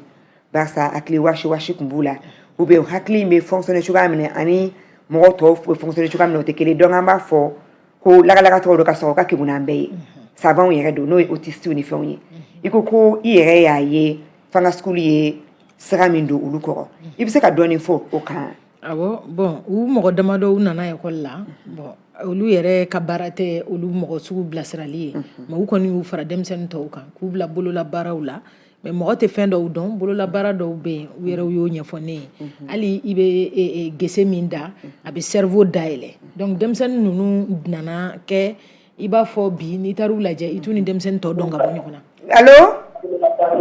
antle bawla aketo de mahim bi antle bawla ayo ka radio datu no be kuma do be radio datu iso bo radio le ka kuma je tiens le temps, je vais parler. Comment Bibolo? Ok, d'accord. Ok, c'est là sur un niché, un manier régime, on fait comme micro indatu. Parce que comment kama qui fait aya datu, s'il vous plaît. Aya régime ro micro indatu, retour datu s'il vous plaît régime ro. Ni mama be woleli ke amani no fa ko so boko radio la. Parce que na e woleli ke ka so be radio qui fait de ekoba de bena. Obe mi fo auto famu, on fa na be mi fo auto famu. Donc ni weleli be ke 65 65 50 50, obe bo radio qui fait complètement obe na kuma. Ko fa be se kata jemu kan ta bololo sa fa be tla ka ata obo kuma ka meni odido. Et mo fo ko wale nyumando sika so ka problème chita le betla kan wele et puis information mi nan kan ga doma amba doma. Mariam ibe aketo ko appel de la du corps. Donc je pense que bi appel kainta comme wati corona ametani information to yi. Et koko ya ire ya yi mo munu kubeka blako akli washu parce que Solomon inga expérience la e familiale chama so donc aya e ka fo fen bela bara ni mouvement bela abe fenu do ke cerveau la abe fenu do ke cerveau la donc mami nu meka keke repeden ko la to do anya e ka fo fanga school ye ou insérer et puis bibina ou lui rebeka mauto kala musumambola chemambola alhamdulillah et Koulibaly ameka émission préparée kuma mina e kwa mako hadamade koni sera santan nanima ite fusi de geble ko adamaden an bɛnbaw kuma fɔ ɲɛna ko maanifin ye bɔgɔ de i bɛ mɔn ka forme min ta i bɛ kɔrɔbaya n'o forme de e ka nin kalanfaya in na i ye jateminɛ jumɛnw kɛ ni i b'a fɛ ka kɛ leçon ye mansaw ka se ka faamuyali kɛ bɔgɔli b'a ka école la fɔla cɛ tali bon punition a bɛ punition jumɛnw kɛ ni élève minnu tulo ka gɛlɛn ou bien n'a fɔ k'u kana min kɛ règle minnu kɛ u bɛ taa a pan bon min fɔ yɔrɔ la bɔgɔli bɛ anw ka école la parce que ni parent yɛrɛ bɛna i den don anw ka école la an b'a fɔ i ka signer k'a fɔ i den bɛ se ka bilasira ni bɔgɔli ye mais hakili t'a la komi Barbushi yɛrɛ bɛ yan ko denmisɛnnin dɔ bɔgɔra quoi parce que a y'a kɛ dɔrɔn ka menace mais a menace tɛ exécuté bon a bɛ exécuté mais a tɛ sɔrɔ de parce que alhamdulilayi i bɛ denmisɛnnin ɲini k'a bɔ i t'a ye parce que a tɛ kojugu kɛ i t'a sɔrɔ yɔrɔ min min yɔrɔ f'i ɲɛna c'est à dire que n ye fɛn dɔ de fɔ a ɲɛna quoi adamaden ka compétence ni n'a ye ɲɔgɔn ye c'est à dire que i y'i ka compétence ye dɔrɔn i bɛ joie de ye quoi a bɛ n'a fɔ mɔgɔ min ko ka di ye n'i y'a ye dɔrɔn i bɛ nisɔndiya compétence fana bɛ adamaden na ten c'est à dire que cerveau bɛ compétence de enregistrer ka bila ni a y'a ye dɔrɔn a détecter dɔrɔn kanu bɛ don a la quoi bon i ye fɛn min kanu ka ban i bɛ bɔgɔ ladonna bilen bɔgɔli kun tɛ yen école tɔ la n'i y'a ye bɔgɔli bɛ yen parce que kanu tɛ yen u bɛ ka diyagoya de u bɛ ka diyagoya i y'a faamu mais denmisɛnnin ka kalan bɛ ban san 14 i tɛ se ka adamaden si kalan san 14 kɔfɛ mais i b'a dafa de a ka kalan de dafa bon o de y'an ka mɔgɔw fana wuli kuma ye k'u bɛ denmisɛnnin kalan c'est à dire adamaden a ka yɔrɔ min bɛ enregistrement kɛ parce que denmisɛnnin ale t'i mémoriser li kɛ mais mɔgɔ o ma faamu anw fɛ denmisɛnnin bɛ enregistreli de kɛ enregistrement ka sin k'a capter ten k'a capter o de kama ni jogojugu dɔ kɛ denmisɛnnin ɲɛna a bɛ k'e kɔnɔ k'a ma enregistrer mais kɔfɛ i bɛ taa sɔrɔ denmisɛnnin bɛ ka tila ka segin o jogojugu in kan parce que cerveau b'a enregistrer directement ale ka enregistrement de ka teli mais o enregistrement bɛ jɔ 14 ans a ye minnu enregistrer dɛ a bɛ n'o de développer sisan mais min ma enregistrer bɛ na k'e bɛ n'o enregistrer o wagati c'est là d'où vient l'échec de notre éducation bon an ka mɔgɔkɔrɔw ye baara kɛ ni nin ye san 10 caman kɔnɔ o de kama maliyɛn tɔgɔ tun bɛ fɔ farafin jamana bɛɛ kan ale tubabu jamana kan ni maliyɛn kun donna a cɛ la dɔrɔn a b'a dɔn ko nin ye maliyɛn donnen aw cɛ la parce que u tun bɛ maya lili maya tun bɛ dilan fɛ yen u tun b'u ka denmisɛnnin sigi de bon n'i ye mɔgɔ bila 14 ans jogo jogo kan hali n'a y'a jogo falen à 25 a bɛ segin a ka jogo kɔrɔ ma ala k'an kisi o ma Kulubali ne b'a fɛ k'i ɲininka école ta in na denmisɛnninw dɔrɔn de bɛ taa wa ou bien minnu bɛ k'an lamɛn sisan ni u den sera san 10 ni kɔ ma mais u ɲɛ b'a la k'a fɔ ça ne va pas école classique nin a tɛ ka wo ye est-ce qu'il bɛ 12 ans 13 ans fana ta walima i b'a bɛɛ daminɛ 6 ans de la non an bɛ a tali daminɛ 6 ans ka dan 10 ans na parce que comme ça 10 ans chance b'a bolo 4 ans in kɔnɔ ka se k'a modeler dɔɔni i y'a faamu mais minnu y'a daminɛ i n'a fɔ Barbushi ninnu ɲɔgɔn Barbushi ani mɔgɔ damadɔ mais komi k'a fɔ a ɲɛna a ma ɲi an ye mɔgɔ damadɔ détecter ce sont des génies a ye den san 9 sigilen ɲɛ boso de lajɛ hakilina min yɛrɛ b'a la karamɔgɔ ne bɛ n'i wele ko madame de parce que non c'est incroyable ala ni ce komi hakili ma ye ka na n'a ye n'i y'a ka fini dalen e bɛ se ka taa feere diɲɛ fan bɛɛ fɛ bi alhamdulillah c'est à dire que u bɛ ka fɛn dɔ de absorber n'o ye connaissance maximum ye ka cerveau la n'ale ko k'a bɛ exploser don min ninnu ka baara tɛ se ka jɔ u kunkolo la quoi tout le temps u bɛ création de kɛ quoi parce que création b'u pousser de par exemple ni i mɛnna ka hakili baara hakili yɛrɛ de b'i sama e de bɛ to ka hakili nɔfɛ sisan c'est à dire k'e bɛ kɛ b'a ko chariot hakili bɛ kɛ b'a fɔ ko bɛɛ a b'i sama kuma bɛɛ donc ninnu b'o hukumu de kɔnɔ. waaw i b'a dɔn ko midi sera an bɛ numéro jumɛn di jama ma mɔgɔ minnu bɛ k'an lamɛn an bɛ numéro jumɛn d'u ma u ka se ka fɛn ka school contacter. i jɔ n ka directeur ka numéro don. ok donc yan'o cɛ an tɛ kuma di Sangare ma an bɛ bilasirali sira kɛ jumɛn ye. bon an bɛ bilasirali sira kɛ min ye bon an b'a o fɔ segukaw yɛrɛ ye fɔlɔ parce que maliyɛn yɛrɛ bɛ ten fɛn min b'a kɛrɛfɛ a mɔgɔ foyi t'a la mɔgɔ wɛrɛ de bɛ bɔ yɔrɔ wɛrɛ ka taa ko in nafa ta mais tuma min na fangaba bɛna don a la u bɛ sɔrɔ ka na ka boli kɛ a nɔfɛ donc a kana kɛ ni opposition segukaw yɛrɛ k'u ɲɛ kunu yan'an ka bɔ Bamakɔ yan ka taa kalan kɛ yɔrɔ in na olu yɛrɛ ka u ɲɛ kɔrɔta u ka se k'u denw kalan également ne bɛ kuma kosɛbɛ jamana ɲɛmɔgɔw fɛ u ka fɛɛrɛ bɛɛ lajɛlen kɛ ka fanga school ka système hali bi ka étudier k'a ɲa Mali yɛrɛ fan bɛɛ a bɛ se ka sɔrɔ région bɛɛ la cogoya min na donc o o bɛ kɛ sababu ye ka fɛn dɔ turu depuis bi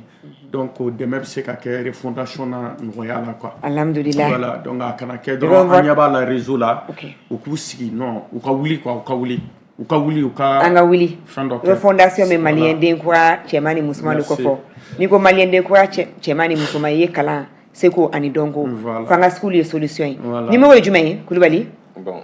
téléphone mi ka alimɛdi ne kun ok d'accord donc sisan nɔ Mariam Ina ni mɔgɔ n bɛ tila k'a bila commentaire la Facebook kan parce que a t'a fɛ ka numéro di mɔgɔw ka numéro privé fo a ka directeur ka yamaruya ni fɛnw ɲini donc mais déjà bɛɛ ka taa bɔlɔlɔ siraw kan musoya page bɛ yen nɔ aw bɛ jɛmukan ye mais fanga school yɛrɛ page bɛ yen fanga school page bɛ yen TikTok b'u bolo Facebook b'u bolo donc a bɛ se ka information bɛɛ sɔrɔ ne yɛrɛ fana bɛ tila k'u ka numéro bila tuguni commentaire la pour que mɔgɔ minnu bɛ k'an lamɛn u ka numéro in ta donc an bɛ bɛɛ fo ka bɛɛ waleɲuman dɔn waati kɔrɔna Mariam Ina an b'a fɔ i ka k'an bɛ fɔ jama ye an bɛ jɛmukan kuncɛ ni jumɛn ye baaralankolon tɛ yen baaralankolon tɛ yen bɛɛ ka wuli k'i cɛsiri ka denmisɛnninw fana dege cɛsiri la o de bɛ n'an ka jamana jɔ Mali bɛ jɔ ni sira jumɛn ye baara dɔrɔn Fatuma an bɛ mun fɔ Ala k'an kɛ jamana jɔba ye Ala kana an kɛ jamana cibaga ye m'an b'a fɔ bɛɛ lajɛlen ye an bɛna se 22 ma semaine prochaine Ala k'an ka yɛrɛma hɔrɔnya kɛ hakili yɛrɛma hɔrɔnya ye Ala k'an ka yɛrɛma hɔrɔnya kɛ dungafa yɛrɛma hɔrɔnya ye Ala k'an ka yɛrɛma hɔrɔnya kɛ an ka seko ni dɔnko yɛrɛma hɔrɔnya ye an b'a fɔ bɛɛ lajɛlen bonne fête de l'indépendance et puis vive Fanga School vive le travail Benici.